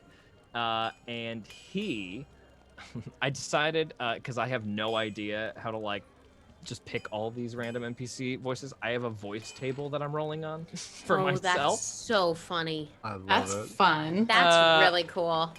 Okay. Have one be your best Nick Williams impression. I don't think I can do a Nick. Ugh, that's my Nick. That's pretty good. Captured him. It's like he's here. He's here. Okay, guys, just you lower that down there and then it'll be okay. All right, stop. Perfect. And then a carriage falls off its hooks and splatters on the floor in a gigantic wooden crash. Oh, just shy of where I told you, Pete. Oh, Mr. Balsanthium, how you doing? Curtis says, Trevor, hello, how are you? Trevor just sort of, so I don't see you too much down in the workshop. What can I do for you? And he points at the carriages. Could you bring us to a stock model, perhaps, and we can fiddle with it a bit. I want to send some of these folks out with a prototype just to test it. Trevor, sure thing, boss. Why don't you bring them over here? We'll get them all fitted. And Trevor waves you along, skittering along the lots of things being worked on, and says, unprompted, none of you asked him, I've been working here for a couple of years. It's a pretty good job, I guess. The benefits are pretty good. I get paid a lot. The food's not so good, but you get used to that as a miner, because when you get really down there, when the pressure gets high, you lose your taste and your smell, and it doesn't come back for multiple days at a time. So I'm used to eating whatever I can find around me. And as he, oh, by the way, this is your carriage. What I usually eat for breakfast is I try to have some sort of bug eggs. He is talking to no one. You actually see one of the people working on this one step up to him and listens to Trevor sort of like sympathetically to be like, I'll jump on this grenade. Go ahead, Mr. Belsantium. Do what you got to do. And Mr. Belsantium says, wow, bug eggs. Come on. Come on. We don't want to engage with this. Right. So everybody who is on the Zoom right now, please go over to your Roll20. Holy cow. What a day. And we're gonna design our battle wagon. No What? way. What? Oh, this Oh my is God. cool. All right, so we have some options here, folks. I'm gonna drop you onto the new square here. No map or anything like that. We're just gonna work with the raw parts, and we're gonna design the token that you guys are gonna use for when you are on your battle wagon. Oh my god. Wow. So, Curtis realizes, unfortunately, that he needs Trevor again. All right. What I'm going to do is, as soon as he's done explaining what I need him to explain, does anyone have any sort of fire spell or anything that they could make a distraction so he has to leave? Great. Perfect. Thank you, Galaxy Boy. Let's do this. Again, Zago is my name, but that is all right. Okay, you tell me when. All right. Trevor, we need some details about what... I'm already here, boss. You just tell me what you need, and I'll get you outfitted. Immediately, he starts talking about all the things that you need, but I'm just going to explain to you, DM style, what your choices are here. So, the wagon is the dimensions that you see here. I have all of your images here just so you could see potentially how you do it. Just for fun, let's get Zaza's token in there. Hey-o! Oh. There she is, everybody. Hey! So, Natasha, that is the token you will be represented by whenever we are fighting. Okay. Look at that, everybody. You all a good-looking group. Tash yeah, is still Tash is not still here. here. He is still Oh. flying. So this is the group that we are with right now. Get out of here. Get out of here, you creepy asshole. Creepy ass. The creepy tail ass. spot. So, he will explain to you the various degrees of strength that this thing is. I will tell them to you in meta terms. So, every wheel, there are 4 wheels on this. I know, I'm so sorry, it does only have 2 on this wagon, but it was the cleanest wagon I could find for free. How dare you? The wagon, it has 2 wheels on either side. Each wheel has an AC of 19 and a health total of 25. Also, it will only take half damage against non-magical bludgeoning, slashing, or piercing damage. Oh my god, they're barbarian wheels. They are barbarian wheels. That's awesome. The body of this also has an AC of 19, an HP of 300. If the body were to be destroyed, obviously that's quite a lot more damage to be done. It would be completely unusable. Up until, as long as you have 1 wheel working on this thing, it can still be pulled. And even if you don't have any wheels on this thing, it just has a very tiny little, like 5-foot movement speed. But if the body of this thing breaks, it is unusable. Everything on it breaks. Now we also have something draped over, kind of like on a little wall. It's a cover. That's an option for you guys to use. It is a cover made out of moth wing, which you recognize. Some of these patches have been sewed up and fixed, but it imparts acid resistance onto the whole vehicle as well, which acid would do double damage to this thing otherwise. Cool. However, it does limit some of your visibility if you use the cover. There are a couple of attachments you may place on these. I will show you what these attachments look like. Cup The first holders. attachment, if you will move down to this little ping right here, I will move this up a layer, are mounted harpoons. Holy Jesus. Yeah. The mounted harpoons do 2d8 piercing damage, and the target becomes tethered to the harpoon gun. The maximum range of this rope is 120 feet. The range to shoot it is 60/120, so anything past 60 feet will be made at disadvantage. It is dex-based, and proficiency with crossbows will allow you to shoot this with proficiency. That's so cool. Okay, that's attachment 1. Attachment number 2, which I don't have, which I kind of have a visual for, right next to this here, are... Sorry. Ugh, so annoying. There we go. Revealing it now. Drop compartments. These can be placed anywhere on the thing, on the underside of the carriage. They do weigh it down a bit, so you'll sacrifice a bit of speed, but they can drop any contents in a line, wherever you like. So sort of like anything to leave behind you. If you wanted to fill them with acid, Madame Cassandra obviously could do something to fill it with chitin so that it's acid resistant inside, so that you can drop acid out of this thing, whatever you want to do. Or if you want to drop something else out. If you want to drop 1,000 bees, I don't know, whatever you want. 1,000 snakes. The next possible thing you can throw on this thing is an archer cage. Now, archer cages are sort of just little places where you can... The bars are thicker on this than it implies. It provides 3/4 cover to anybody sitting in the archer cage, so your AC goes up by 5. You have the ability to shoot at any angle that you can see, besides like back in the back of you from the carriage, unless you leave the top off the carriage, in which case you can. However, they do reduce your speed, and this thing has a max speed of 60 feet. Like any monster, even if it's got a faster speed, if it's strong enough, could carry it up to 60 feet. Every archer cage you add onto this thing adds, you reduce the speed by 10 feet per cage you put on. And the cages have an AC of 19 and an HP of 40. The harpoon guns have a slightly lesser HP, but similar AC. And then finally, the big option, which is sort of experimental, Trevor warns you, is a massive plate of shell. A metal that's been like shaped to be exactly the shape of the wagon that will fit over it. It will provide, you will not be able to put any attachments on your carriage except for drop compartments. Your AC will be raised to 21 across the body. The HP for the body will raise 50 points, and your speed will become 30 feet.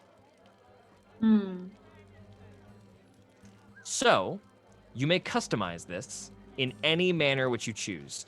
If you guys exceed, I know that the archer cages take up 10 feet of speed each, but if you put more than 2 attachments on here, I'll start reducing your speed. But you can fit as much as this area allows you to. You could put 4 harpoons, I guess it would be 3. You could put 3 harpoons on one side of this thing if you want. It is whatever you guys want to do. Before we get into this, we will take a quick 7-minute break so you guys can think about it. And then we'll be right back. So everybody watching, stay tuned. We'll be back in a bit. And thanks for watching. Don't go away. Woo!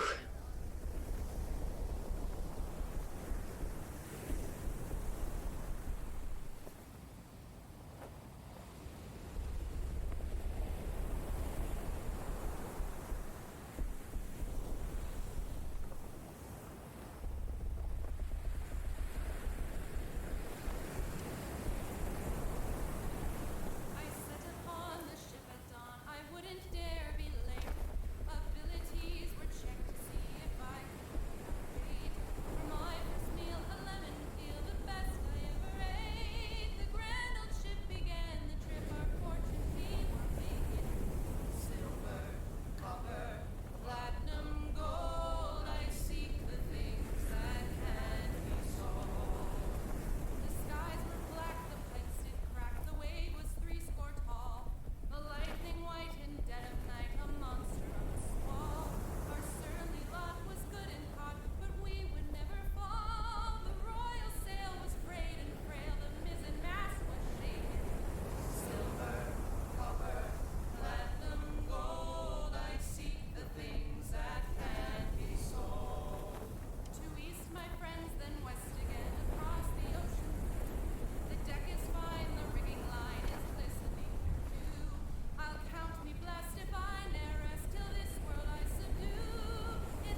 Hello. Okay. We are back, everybody. Thank you for hanging out. So many of you tonight. Thank you for our chat. Our viewers are up to like 30 tonight. This is so dope. Woo, So thank let's you so much, go. guys.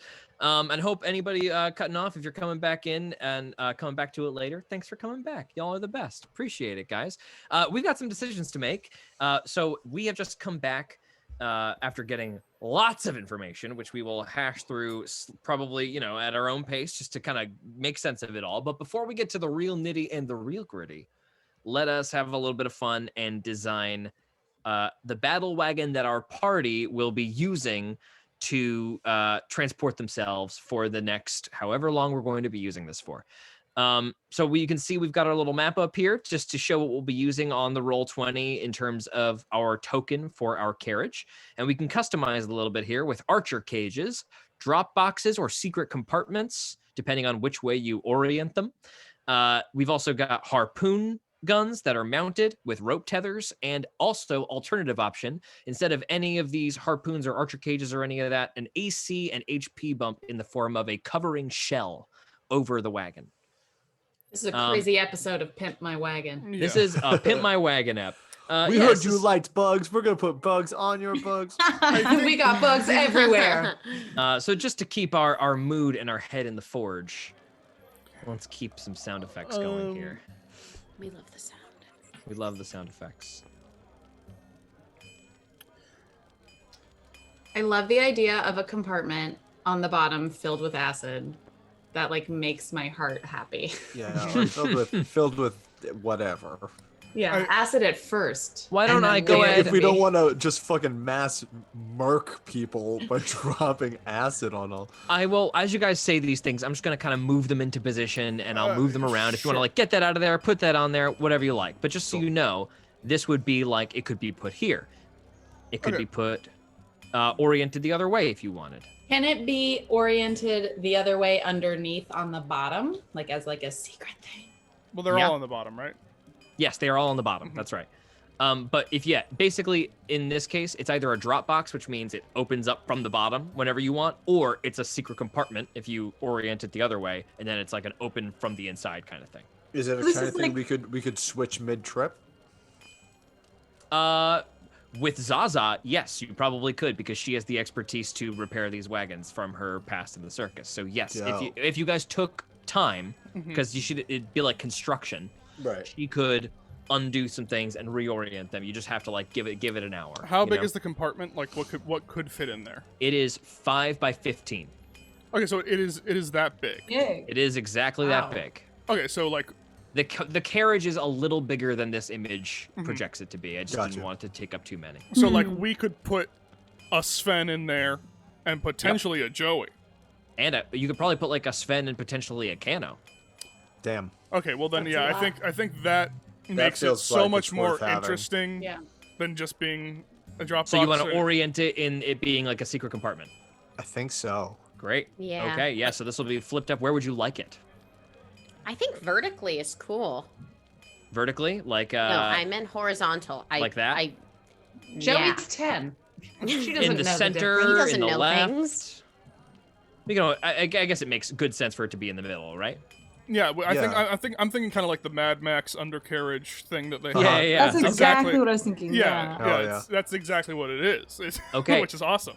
So the drop compartments will Man. reduce your speed a bit by 5 feet.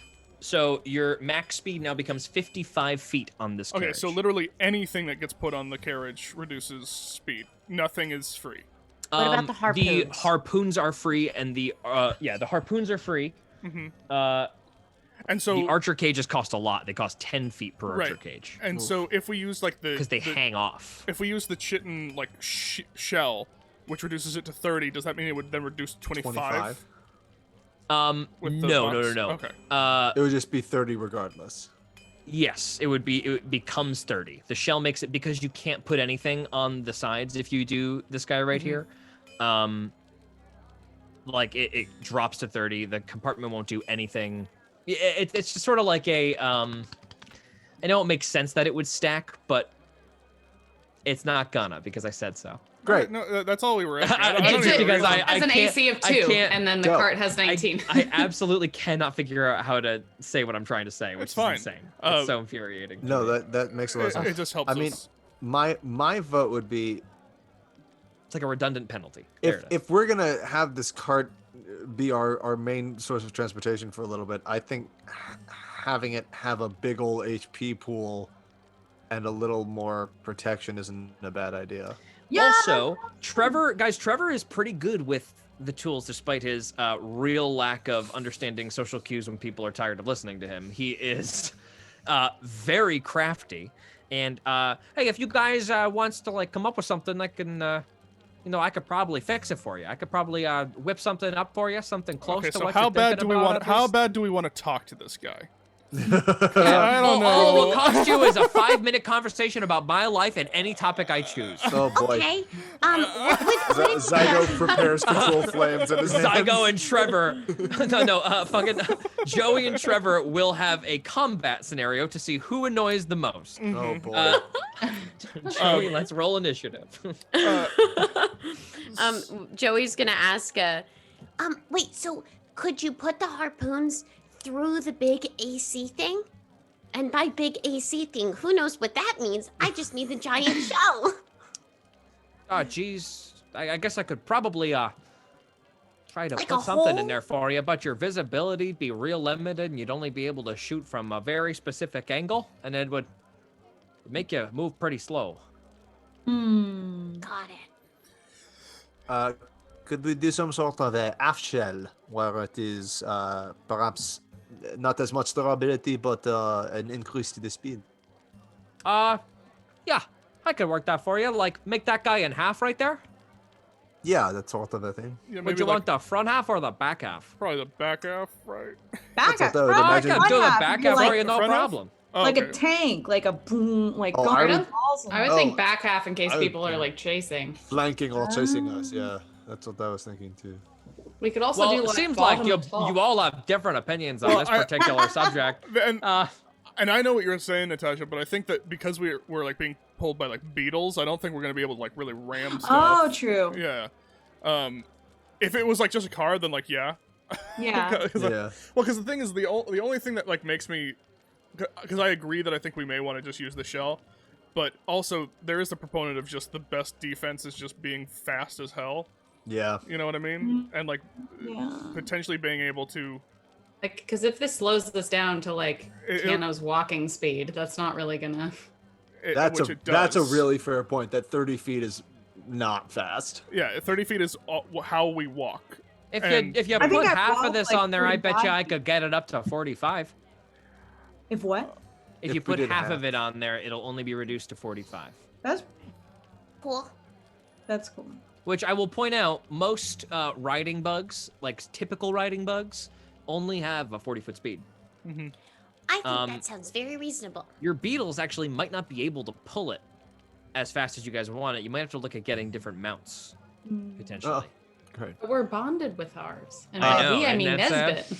George, if we're looking at that half thing, No, to Nesbit go- doesn't give a fuck. They're not ants. if we're What? looking at the half one to go 45 feet, would that be like a +1 to AC and like a 25 HP increase? I mean, is it literally Bingo. just split Yeah, in we'll half? just have it.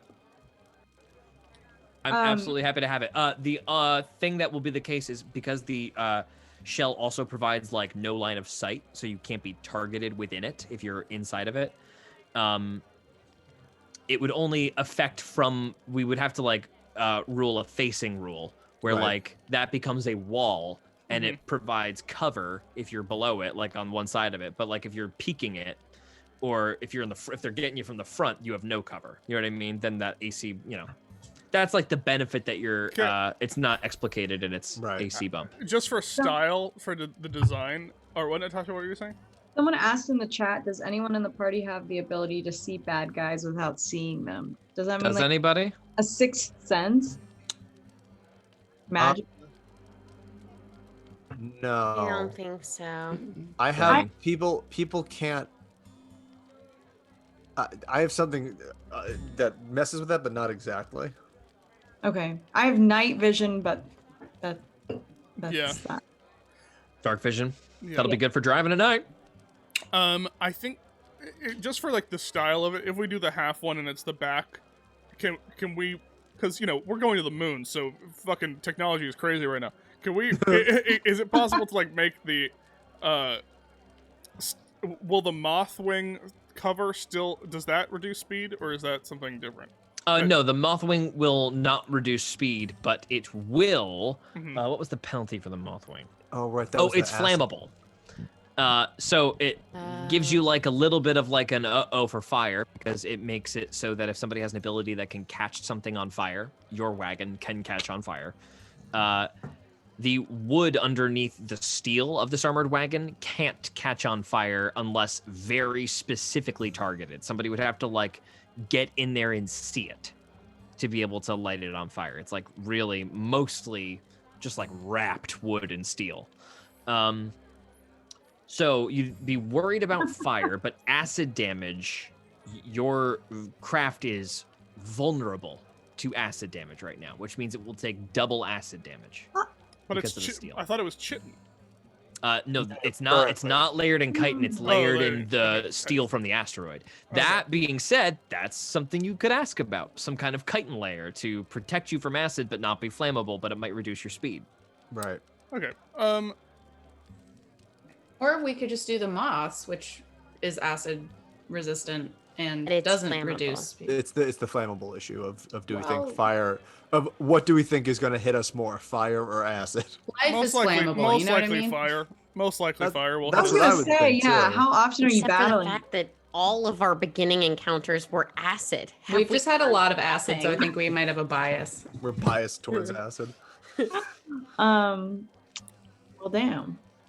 Uh, I think we can rule out the archer cage, though, right? I think we have. I think it's going to just reduce speed too much. I think yeah, Dylan it's has a good such point a about. huge speed reduction, and Yeah. Mhm. we need to be able to like dash and actually Yeah. gain some That's distance. that's do- definitely like a battle tank, like offense. We are gonna Yeah. roll in somewhere. We're gonna have +5 AC Post firing from a up and, moving like, position. yeah. And like yeah. at that point, it's like we should just be the offense. Well, because we're not. We're not using the carriage to fight. Like that's not our primary Right, No. I'd say most of the time we're trying to run or avoid. Right. Yeah, We're building for running away and kind of stealth right now. And too. Honestly, I'd build. much rather, if a fight breaks out, I think we'd much rather just pull the cart over and just start going to town on people. Like Hop out of the cart. hop out of the cart and Yeah. just like Yeah. and just like I mean- stand as a cart comes towards us and just wreck people. That's Yeah, wagon definitely gonna style. be my thing. Yeah. for sure. Dragon Trail. Like running in and taking all the damage for y'all. So Yeah, then, do I'm we trying to think need of, like, even who- the shell? Do we even need a half shell if it's just an extra 1 to AC? It's also a big HP bump. HP I'm bump just and thinking- also a cover from like Oh. getting And it shot is from behind. Exactly. Gotcha. It's cover if we For do want us. to position around it, which is Right. interesting. It means that we won't. The first shot at us will be like at the wheels or the back. If we're ambushed, it won't be like Us. us. Back of your head. Yeah, it won't be the back of our So head. then do we want to do the half cover and leave it at that? I'm, could do I'm one okay with harpoon, right? half cover and compartment. Yeah, we could do half cover compartment and then maybe like one harpoon on the front of each side. Harpoon 'Cause- doesn't slow us down, does it? No. Nope. Yeah, let's do that. You That's won't be the able to best of shoot all behind worlds. you, which you would have been able to do without the cover there. That's fine. Basically, it'll just I think like that's it'll okay. limit your angle. That you can kind shoot of on. We'll be able to fine like go with like this, basically, right? Yeah.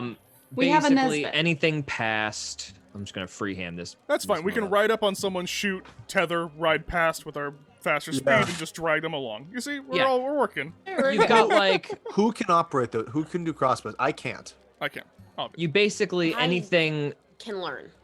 in this line and forward you guys could shoot. So this guy kind of has like that range, and this guy would kind of have this range. That's good enough for me. I think we're That's Oh, that's yeah. a lot of stuff. Look at our Okay. beautiful cart, you That's guys. gold. Anything that would want to hit us would need to get into that range. hmm So yeah, it's Because of pretty the literally, sick. shell. literally they would need to get Pretty into cool. range to hurt us, and then we'd be like, "Hello, here's a harpoon in your Right. face," and then Yeah, I like it.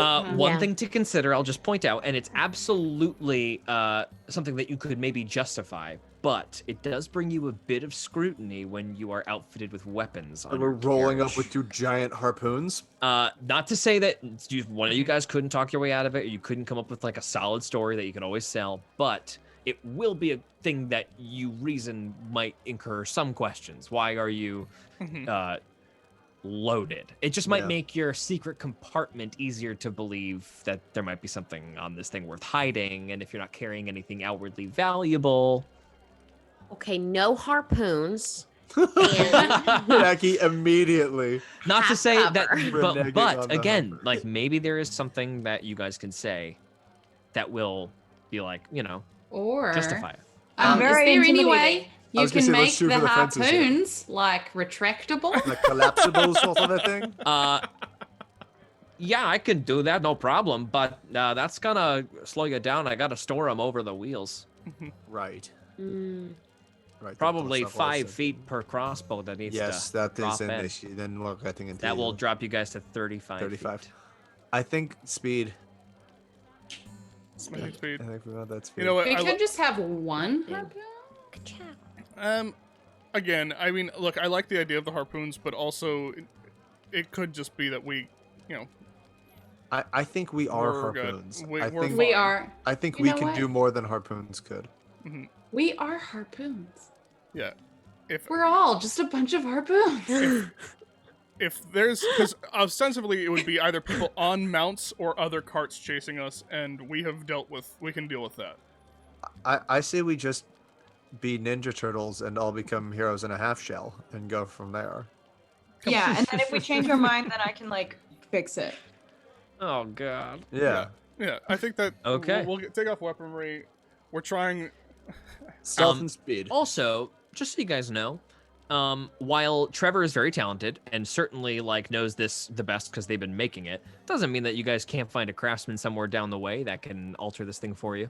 You know what I mean? Yeah, I This mean, is not we're- the last time we can ever change this. One of sure. the people we're trying to find is a blacksmith who will make space suits. So I mean, we can figure something out. Hopefully that person can also tinker with a wagon. Yeah. I don't know what. God. I don't know what, but probably something cool.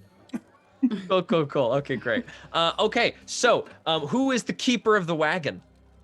I'll do Who's it. the wagon stats? I mean, I am also going to keep track. oh, you mean but not? You mean not in meta-wise, character. not in character. Meta-wise, No, who it wants shouldn't be to kind of Jackie manage or the wagon? Joey. Jackie will be just I'll- as bad at Joey. I'll do it. I can also we can do it both. if you We want can to. share it. I mean, Yeah. it's. You want to Good share it? Okay, job. so I'll give you guys the all the Let's stats send just it. in case you want to write it down so you can be aware. The Yep. battle wagon's AC is 20. All of the wheels have an individual AC of 20 as well. Or excuse me, of 19. The wheels are AC 19, pardon me. Okay.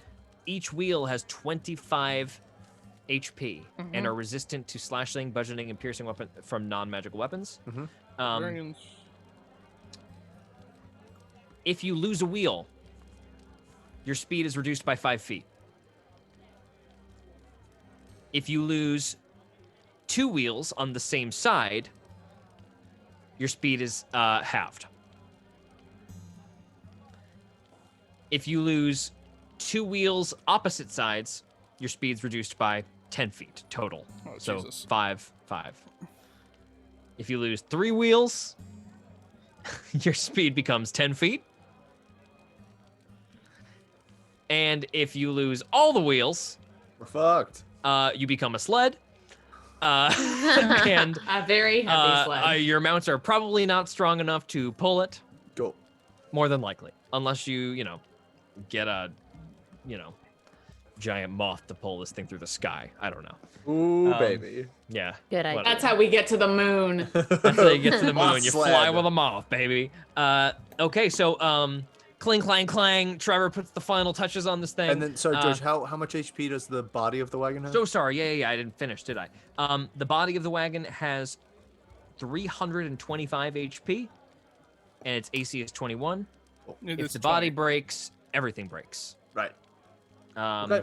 It's a disaster. I will basically describe a disaster that happens to this wagon. It'll be terrible and merciless.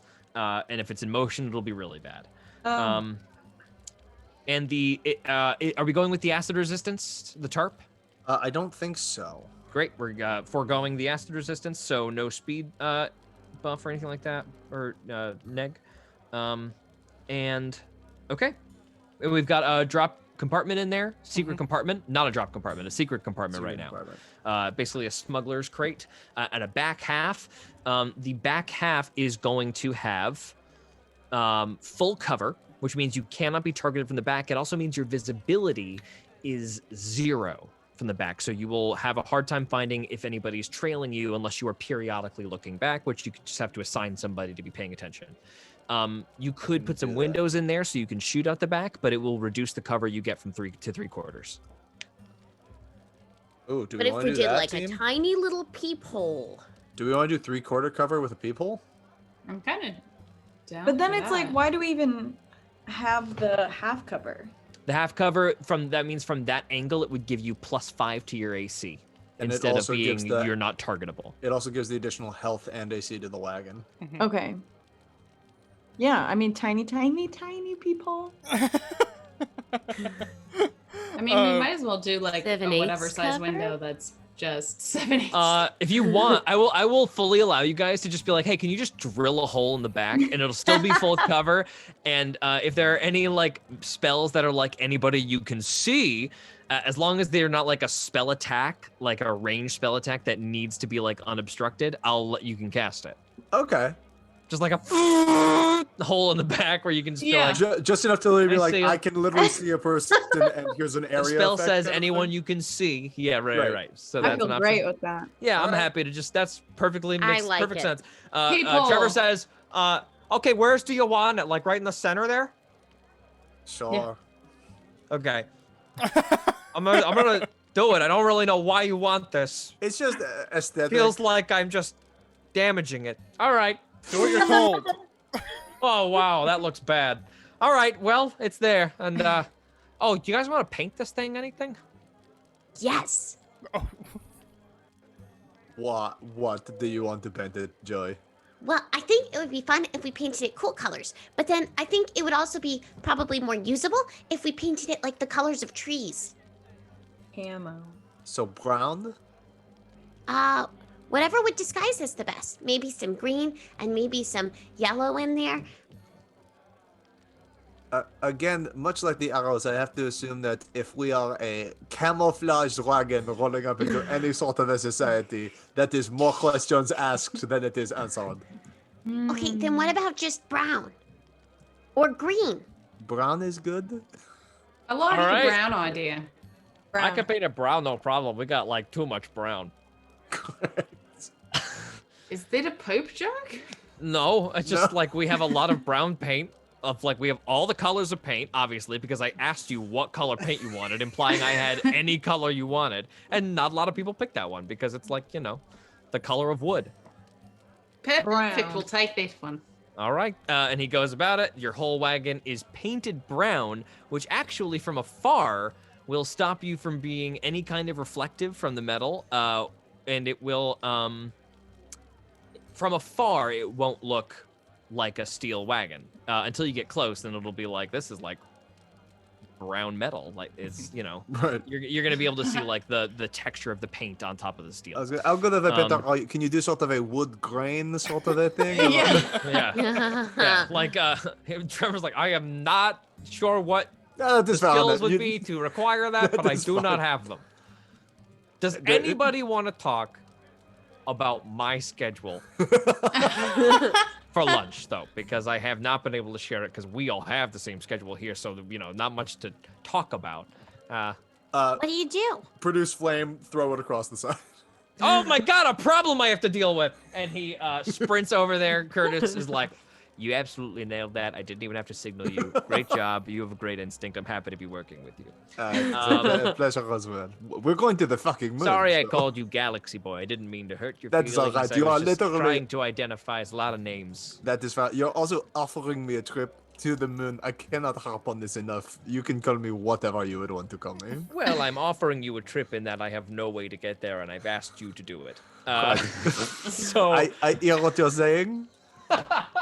it's just It is a tenuous relationship at best, but here we are.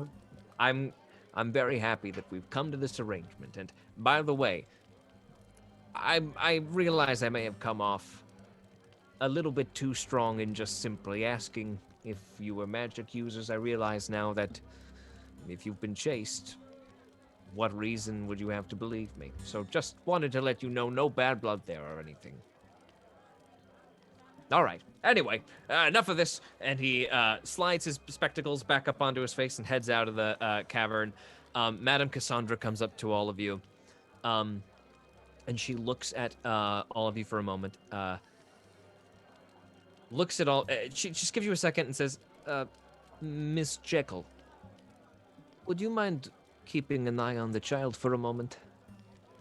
Of course. I have to talk to these three privately for a moment.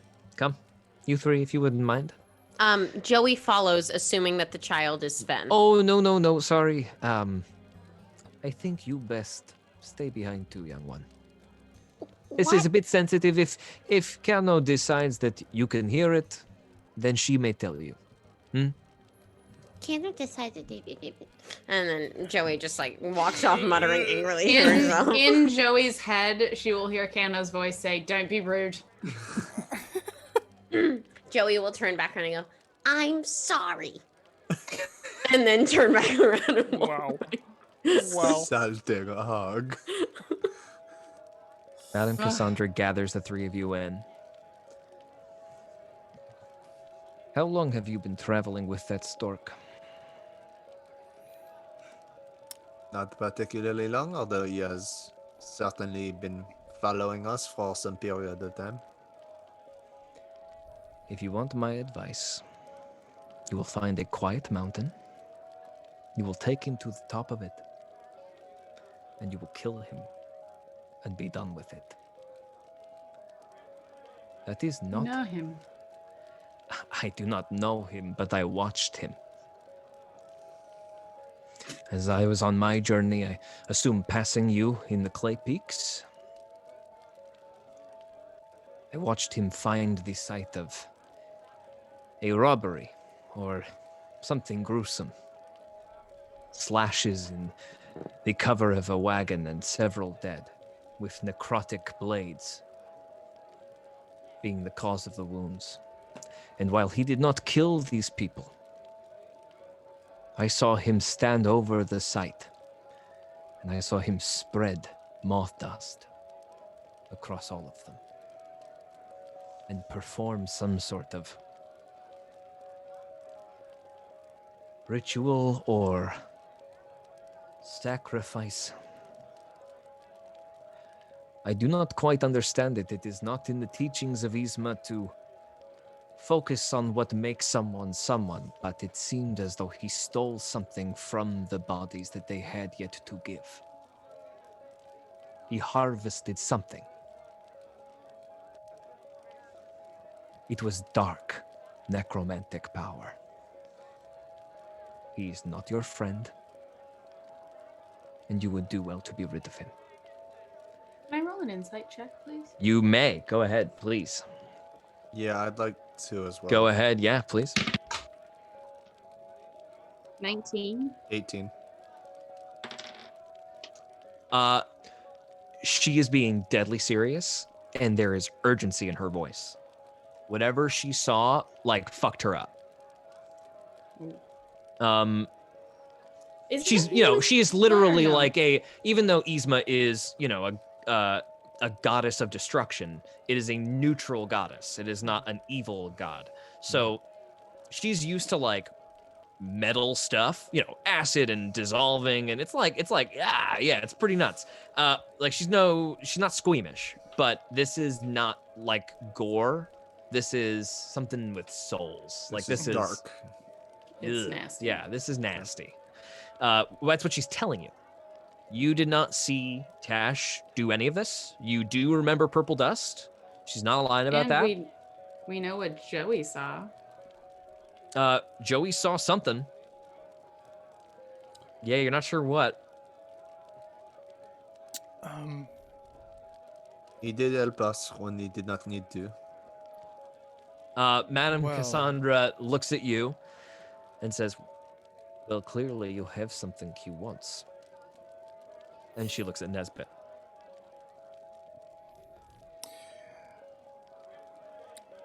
Nesbit just looks He at looks her. at you like he's hungry. I am aware. I thought of killing him last night as he slept. And why not? Because we are people who do not do such things. I think the kids no. make it a bit more complicated as well. If you considered it, It then was there bec- was a reason. It was because we were not out of the woods, as it would be so to say.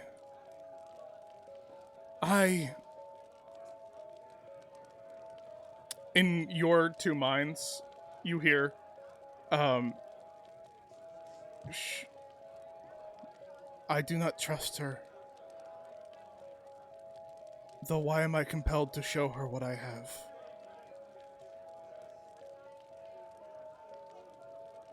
Feel there is a chance that she already knows. Or at You least might. knows something of what is happening here. She might know more. Can I make a perception check to see if anyone's watching us? Go ahead. Ooh. Dirty 20. Okay. Jackie, Natasha, what's happening over there?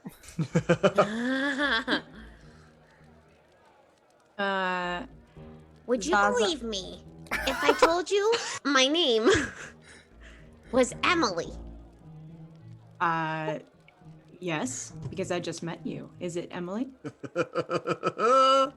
Yes. Great, nice to meet you, Emily. Would Hello. you believe me if I told you my name was Joey?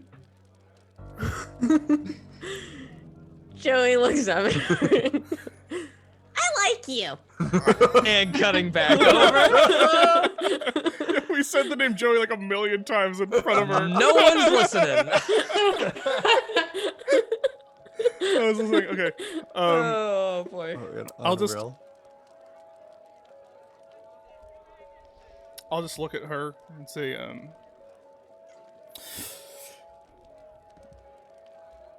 that creature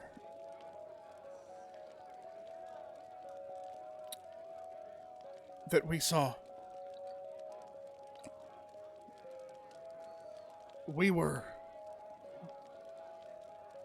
I was given a task by it before it passed.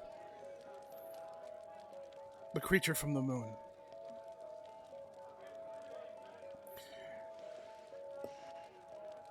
And what was this task? To bring an item to the water's edge and allow it to live on. Huh. An egg of sorts, I think, is the best way to explain it. Of the creature that... The big... I will She just. is floored. I'm just gonna show it to her. Okay, you pull it out. Nesbit, you notice that it's dimmer than it was. The red sheen has kind of... you see it's kind of grayed and cracked, and it almost looks like it's got dandruff in a way. It's like flaking a little bit. But she looks at it fascinated. She holds her hands out and then backs away. Just touch it. Go ahead. She puts a hand gently on it. She takes her hand off, like almost like she's on it for a second. There's like a pulse of energy, and then she rips her hand off.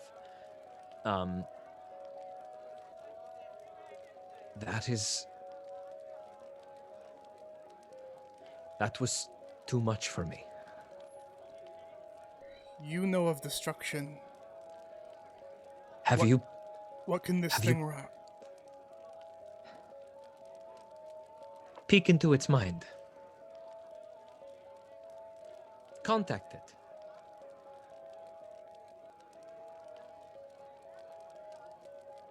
Nesbit had never thought of trying that and just goes,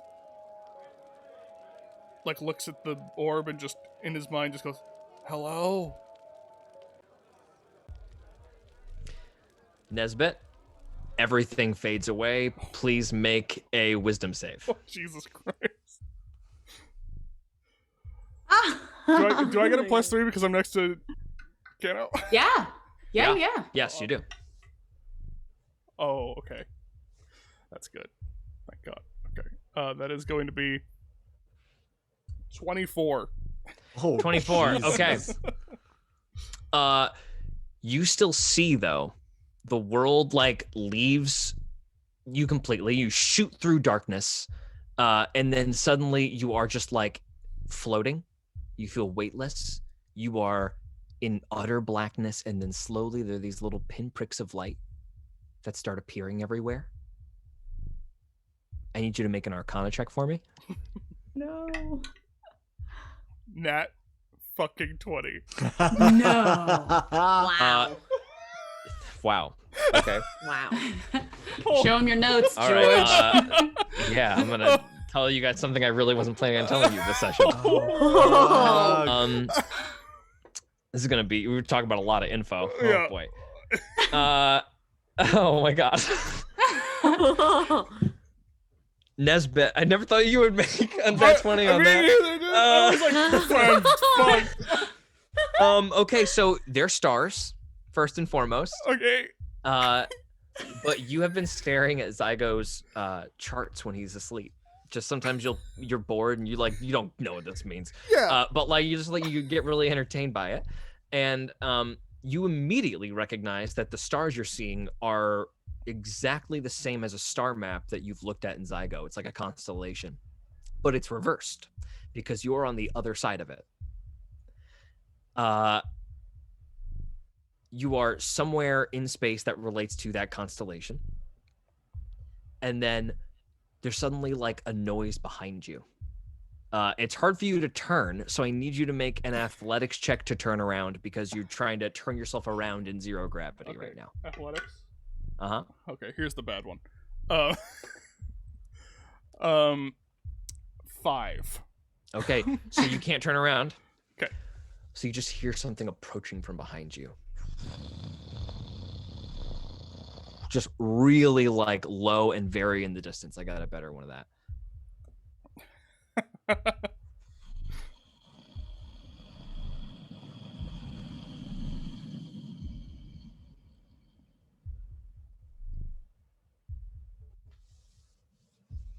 And then you see something right to your right. There's movement, and something comes into your line of view, and it's a gigantic rock hurtling through space past you. And then another rock on your left hurtling through space past you. And then you flip back into reality.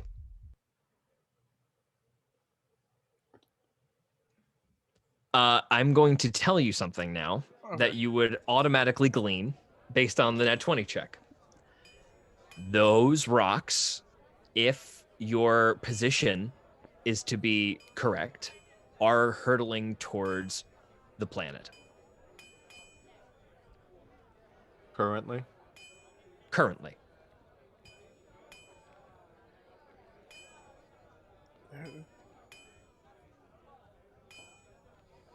There are more coming.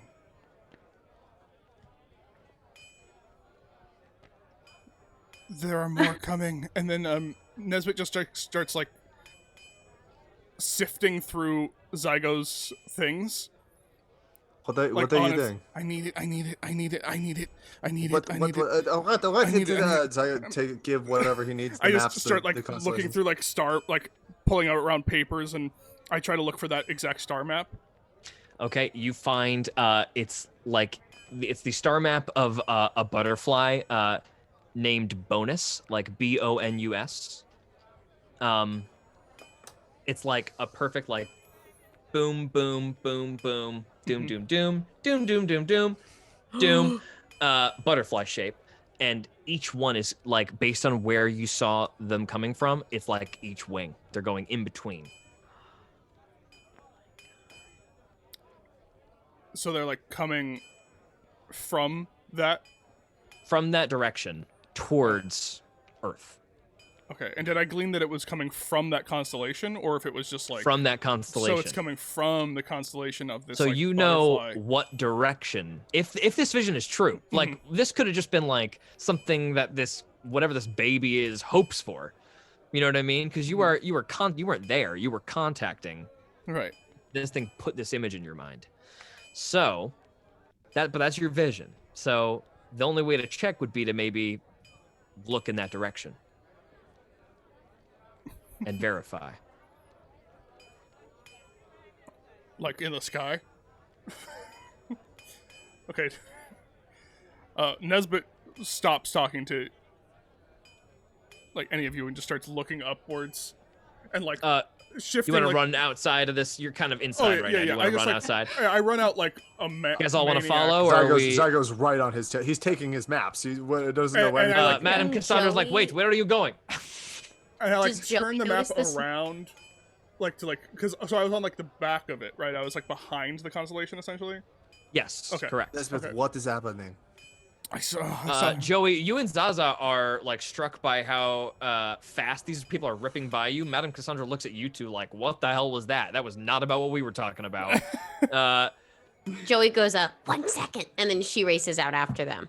She looks to Zaza. I obviously follow as well. Oh, all right, fine. No one's going to tell me what's going on. And Madame Cassandra chases after all of you. And we find just Nesbit outside, looking up. Everyone, the activity has moved away from this area now. Looks like a lot of people are like turning in for the night, punching out, so to speak. And you just see that Nesbit is outside looking up at the sky.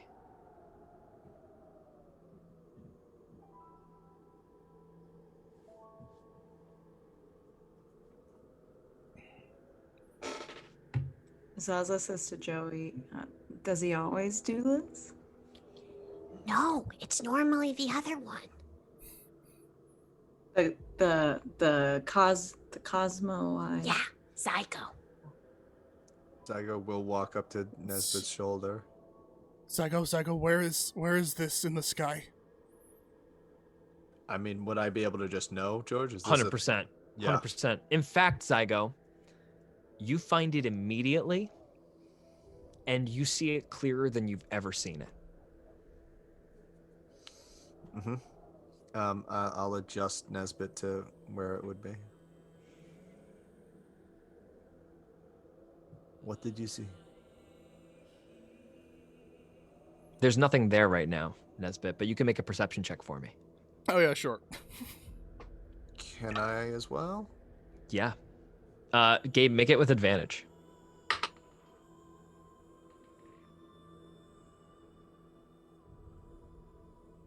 $28. It's better than mine. What'd you get, Nesbit? I got like a 16. Yeah, Nesbit, there is nothing there. It's a bare, empty sky. In fact, there's clouds that are starting to obscure some of the stars. You're just about to lose it. You're kind of frustrated. Zygo, as you're staring at the stars, it feels like something kind of just like rolls up in your head. Like your eyes feel like they roll up in your head because they like outwardly they do. Nobody can really tell because your eyes are swirling galaxies. Right. But as you do, you don't lose your vision, but you feel like you're seeing through a lens. And suddenly the stars are much larger. And just barely, as you're looking at these much more illuminated white dots, there's a quick shadow in front of one of them. Nesbit. I think there was another one. Is that what you saw? 2. I saw 2.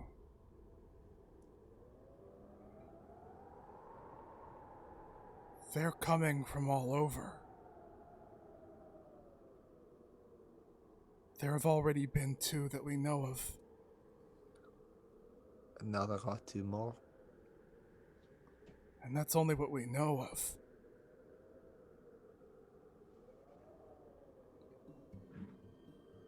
Do you think that, and Kenna will nod at the egg, is calling them, or will stop them if it's delivered?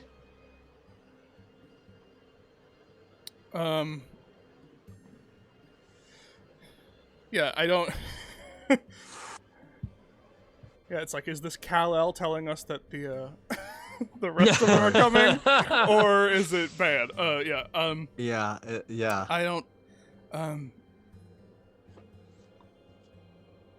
Is it Here Comes the Cavalry, or is it the hostile takeover of the Yeah. world? Dylan, Yeah. make an insight check. Oh, okay.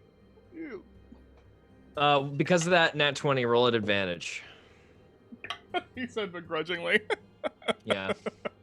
Gotta reward you more for the nat 20. It's you another get? nat 20. Are you shitting me? Shut the front door. No. No, it's not. It was Front a- door. It was a 13, then a nat 20. Oh my god. George has never regretted anything more in his life. I'm about to give away the whole thing. It's just so Oh, crazy. My God. That's Oh my insane. Let's Wow, dude. go. That is insane. So, like a Wow. dream coming back to you late in the day, you reflect back on your experience. It was all too overwhelming for you to process in the moment because it's obviously a massive sensory overload. But now you're starting to feel the intention behind what this vision was giving you. Yeah. It is a warning. It's a warning. And you feel a strong sense of competition in this thing's spirit. Oh, let them fight. Okay. And it wants nothing to do with these coming in, Mm-hmm. but these things coming in are the same. Basically, Dylan, what this thing wants is to get away from others of its kind. And others of it would seem that it's pretty typical. It was that being this, hunted? This Oh. thing, these things are trying to find places to live, Okay, yeah, that's what we and learned. they hate each other. Mm. They So the wanna be idea of the more only than one being in that place is abhorrent to them. So you haven't heard anything else. That's all I can tell you from this vision. Yeah, period. Okay, that's enough. I get it. That's enough. Okay. It was warning us.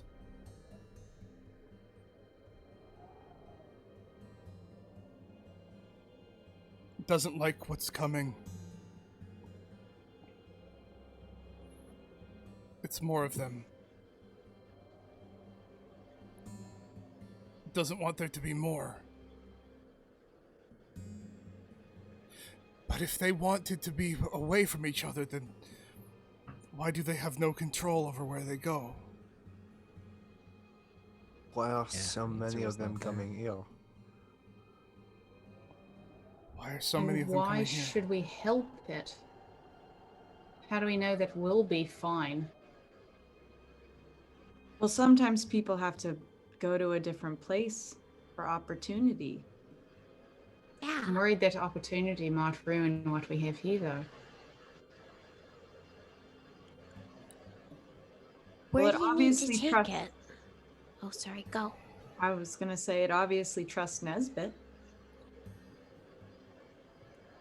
Or else it wouldn't have shown him all that. Nesbit kind of looks at like looks at Zaza like that, like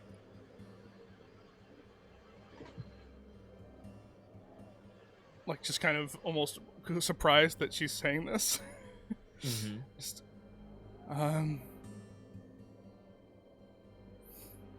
anyway,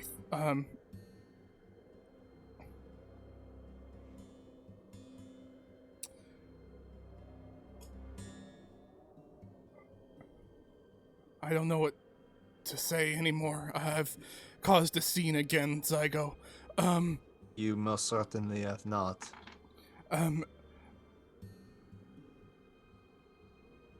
Maybe,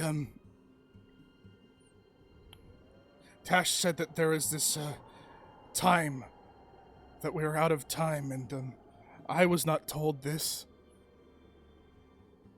It did not tell me. I think it might be time that we had another talk with Tash. If he has He's information, doing things. if he has information that we did not have, And Tash is behind you. Jesus Christ. Good. I was wondering when you would be coming out. Can I make a perception check? Because I don't know like the dynamic. I don't know anything. You can make an insight check, Natasha. Yeah. I also, this is the weirdest sentence I'm ever going to say. Can I make an insight check on the egg? Yes. Fruit. I made a 7. 7. It's complicated, man. There's a lot of dynamics here. We're looking at, but for a 7, I'll tell you, it kind of feels like the goose is the coyote's mom, but also that like they're also kind of friends, so that's kind of confusing. It could be that her dad was, it's but then like the chameleon and the anteater really like space, Okay. and that seems to be their thing. And they don't have a lot of confidence in themselves, it looks like. It looks like they doubt themselves a lot, but that's all you get. Well, I rolled a I don't get anything about 24. Tash. Tash is creepy, dude. That guy is something. He's a stork with like a rotted red and he's a marabou stork, which is basically, He's it an looks like a ugly vulture stork. And he drinks like this, like with his beak, like. Yeah, He's the worst. My tagline to get into his voice is, "My dearest darling peaches." oh boy. Oh, no. Gross and really, yes. No. Mm-mm. Okay. I rolled a 24 on my egg insight check. It feels powerful. This thing has an aura of awe around it. Kind of scary when you ponder it too much. Like how creepy this thing feels, just because it feels like the thing within it has gravitas already. You know what I mean? Sometimes when the light moves, you feel like you can see it moving inside, but you're not sure. It's very, captures you. That's all I can really tell you, though. Where is the egg supposed to go? Oh, right. Sort of to that point, Tash, Yes. what happens if we bring the egg to the water? Well, presumably it will hatch, And then go free and live, and make its home. Can I intimidate him and be like, "Don't bullshit us"? Yeah, go ahead. Yeah. Make an intimidation check. I have to roll. Okay. Yep.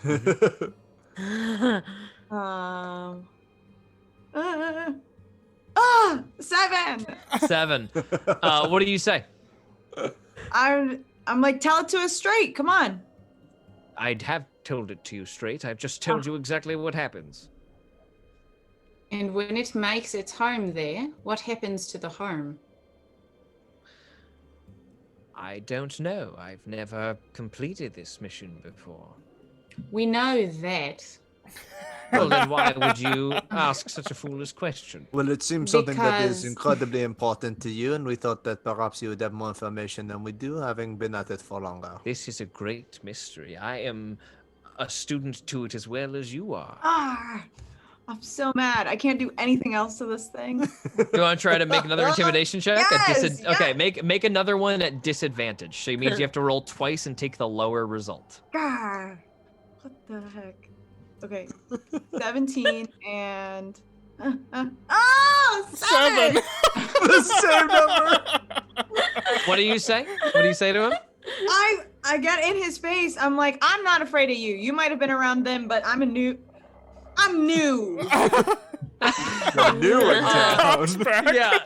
This he says, well, I don't know. This is very. Can somebody remove her from me, please? What do you get Who is this? if this? What do you get Who is this person? out of this egg going in the water? Wait, who is this hyena that we're all suddenly very buddy with? Somebody who saw us do magic and seems to have no problem with it, which in this world Oh, is... does everyone just know now? Apparently, word has gotten around. But Tash, you should still be quiet about it. What do you get out of is- putting the egg in the water? What's in it for you? He thinks for a second, and he says, well, you felt its power, did you not? Think about a being like that, having a relationship with a being as powerful as that. And perhaps it can learn, perhaps it can be taught, perhaps it can teach. I'm worried more about its reproduction methods. If it's sending bits of rock from a made of, I'm assuming, a planet. If we drop this egg into here, it might dissuade the others from coming here, sure. But then if it goes to spread its eggs, and we're the meteor now. Oh my god. Dylan, because of your nat 20 arcana Yeah. and your nat 20 I'm so sorry. insight check, Oh my god. what Kano just said is dead on. Okay, so that That's is what's happening. it's 1000%. okay. So Oh like my god. it is like it will like kill the planet basically. It'll kill the. It It'll is take over. 100% what this thing, how this thing reproduces. Is Okay. it lays eggs within itself over the course of probably millions or billions of years. You know, it's not like it's gonna blow the world up in 100 years, but that is definitely what's happening, and multiple of them can't do it on the same planet because they compete, they fight, they kill each other. and Only then it one doesn't can happen. take over any given planet. Right. Two of That's why them they don't fighting like each each other other. prevents them from being able to reproduce effectively. Okay, yeah, that's something that I thought was happening, but I just wasn't sure. Okay. I'm sorry, I don't know just- if I should have No, said it, no, but Kano, No, you, that's what I was you thinking, too. literally nailed it. And just because you said it was like Doug Forsythe Georgia- in The Good Place, where he just like knows how the afterlife works 100%. You just 100% guessed. it. George, Good. I have just take pictures of your notes and send them to Yeah, you. yeah, Yeah, yeah. I- So that's how. That's why you got it. No, Shit. it's just like Yeah. at a certain point you just started Nesbitt just started like sending the pictures of what it was, and I was just like, Yeah. oh yeah. But like, you know, yeah. you have this information. Mhm. But now you have this information. Yes. Yes. Then we know what to do. Oh,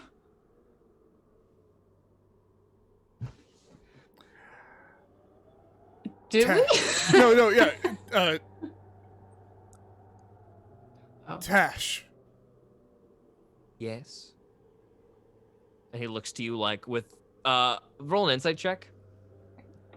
Can we all Are do you it or just sure? Nesbitt? Are you sure you Just- want me to? Just Nesbitt roll an insight check.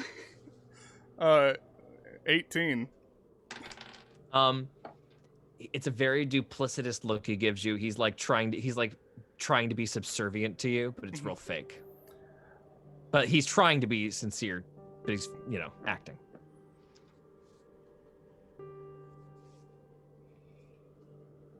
How long do you think we have until I need to put this in the water?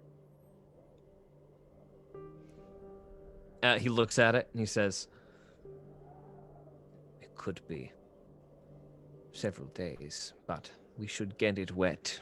Keep it moist so it will last." Yes. Okay, I put it away. Then we shall avoid water for several days. And we will avoid water for several days after that. He looks at you funny. What do you mean? Our mission is to take this thing to water, so we shall complete it. Your mission is to train an alien egg. Can you realize how insane that is? That some being from space could be harnessed by you? It didn't even choose you to begin with.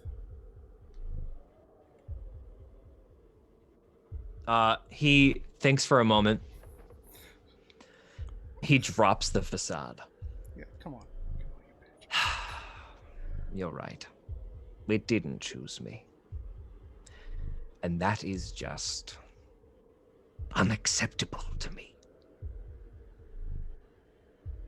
So, I did a bad thing. And all of a sudden, there's a magical rush above all of you, and the enchantment fades.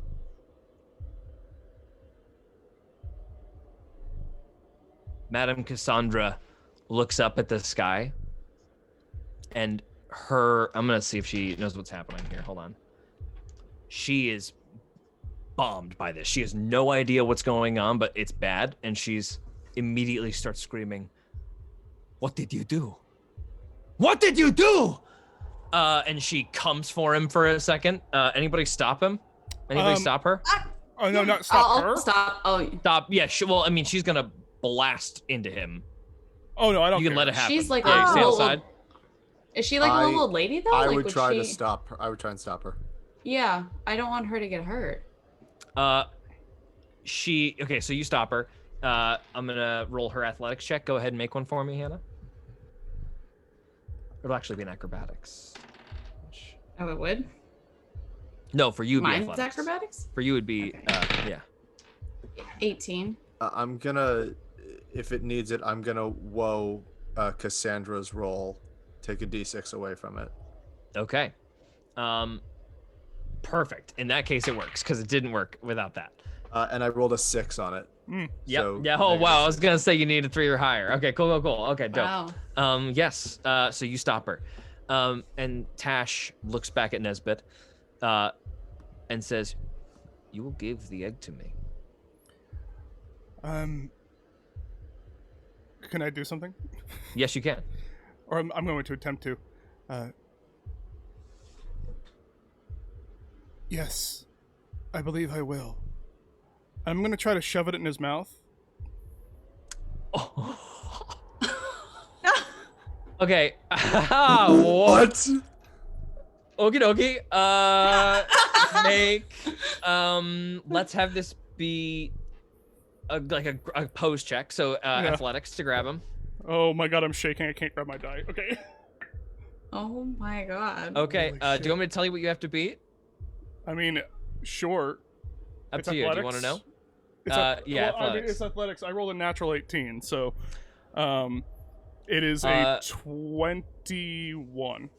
You had to beat a 14. Okay. So this is part 1. You grabbed him. You have him grappled.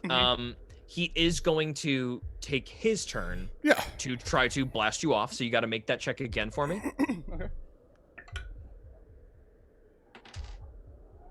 Okay. 17. 16. Oh my God. Oh my god. Oh my god. He does not get free. What are you doing? Unhand me. And one more check to get that shit in his mouth. Oh my god. Holy You're gonna shit. slam dunk it. Holy shit. Athletics, right, it's +3. 22. 14, and the egg gets shoved past his beak. And you feel the egg caves in on itself and breaks. And wide-eyed and horrified about what's happening, Tash just drops to his knees and stares ahead like 40 yards into the distance and slowly takes the thing out of his mouth, unless you're just cramming it. Well, it takes what thing? Because I mean, like, I was trying Are you trying to get it in his mouth, like so it breaks, or are you trying to shove that shit all the way down Slammer Jammer? I'm just reminded of when he told me that his friend ate it. Yeah, I And, know. So you're going Slammer Jammer? I believe so. Yeah. Okay. Slammer Jammer, In that tell case, he is going to take. You don't have to roll. You already did it. Odd. Slammer jammer. He will take 26 damage. However the fuck I thought this Um, was about to go. It and was he not has that. Oh, no, he's no. begun to choke on it. Oh, In his mind, he hears, "So you didn't lie about one thing." He's gonna make a con save. Oh, okay. He nat 20s his con save. Oh, there you go. Heimlichs himself. And it just comes out all over the ground. The egg is broken. There is just like the tiniest little skittering blue thing lying in the grass. It moves for a second and then it stops like a little squid. And then it just goes still. And Tash like says absolutely nothing and just stares at it. I'm gonna grab him. Can I try and like Arcana check for what he might have done, or some kind of a check that when he said he did a bad thing? Yeah, go ahead and make an Arcana check. That's great. Can I like grab him though, so he can't fly away? Like I want to Yeah, make go that clear. go that ahead and he's- make a Nat 20. Okay. Shut the front door. The concentration on the spell dissipated. on his spell that he had. The concentration on the spell above dissipated. The glamour. So did he kill the? Sorry. Did I get it? Did I have the impression that he had created the illusion to begin with, though? No, it's the because we sage. came in here ourselves. So with him. So, right? yes. For a moment, there is like utter silence, and the spell is down above you. And then suddenly, Madame Cassandra says, Wait! It's all right. He is alive. The sage is alive. I just received a message from him. He is okay. This worm could never kill him. But the spell is gone. And it takes a long time to bring back up, and by this point, We have to we move. are compromised here. Boris. We He will still be looking, and he will know that we have deceived him. It is time to run. will your sage be alright? I will get him. He will be fine. He will take us away from here. He has ways. I think I'm gonna start just like. I think we'll all start gathering our things. I think I'll be with Kano and Tash. I rolled a 17 on that also to grab him. To grab him. You actually don't grab him. As you go down to grab him, he rolls a 21. He knocks you off, and you see like eldritch energy ripping around his feathers. And he looks around at all of you, murder in his eyes. He sees he is clearly outnumbered. Oh, Eldritch Blast. I'm not letting him. He drops. Can I his attack spell. him before he? You can. He is not going to shoot. He lets it go. And he says, if you intend to kill me here, do it swiftly, or else I will be gone. Joey turns around and covers her eyes. can I do some kind of perception check? Christ. Yes, you can. Yeah. Okay. Jeez Louise. Okay. Go ahead. Um. What would you like to try to glean here? I'm just trying to figure out if I have to protect the goose right now, Ooh. because this is like something's happening, and I don't know. Like, Roll an insight What? check for me. I rolled 19. Woo! Okay. God. So, Zaza, you feel immediately that these four are more than capable of handling themselves, but that each of them have had a very difficult road and have shortcomings that often end up being flaws that get them into a lot of trouble. And immediately you see your circus buddies. Yeah. Like you just see all of them in these 4. And it doesn't like bond you like lifelong. You would kill yourselves for these guys, but you do feel like a sense of protection instinctually when you sort of step up to join everyone, and Tash backs off even further because he looks at you as you like go to grab your maul, just like maybe you're ready to go or not. And he just asks the question again, this time more to Zaza than anyone else. May I leave?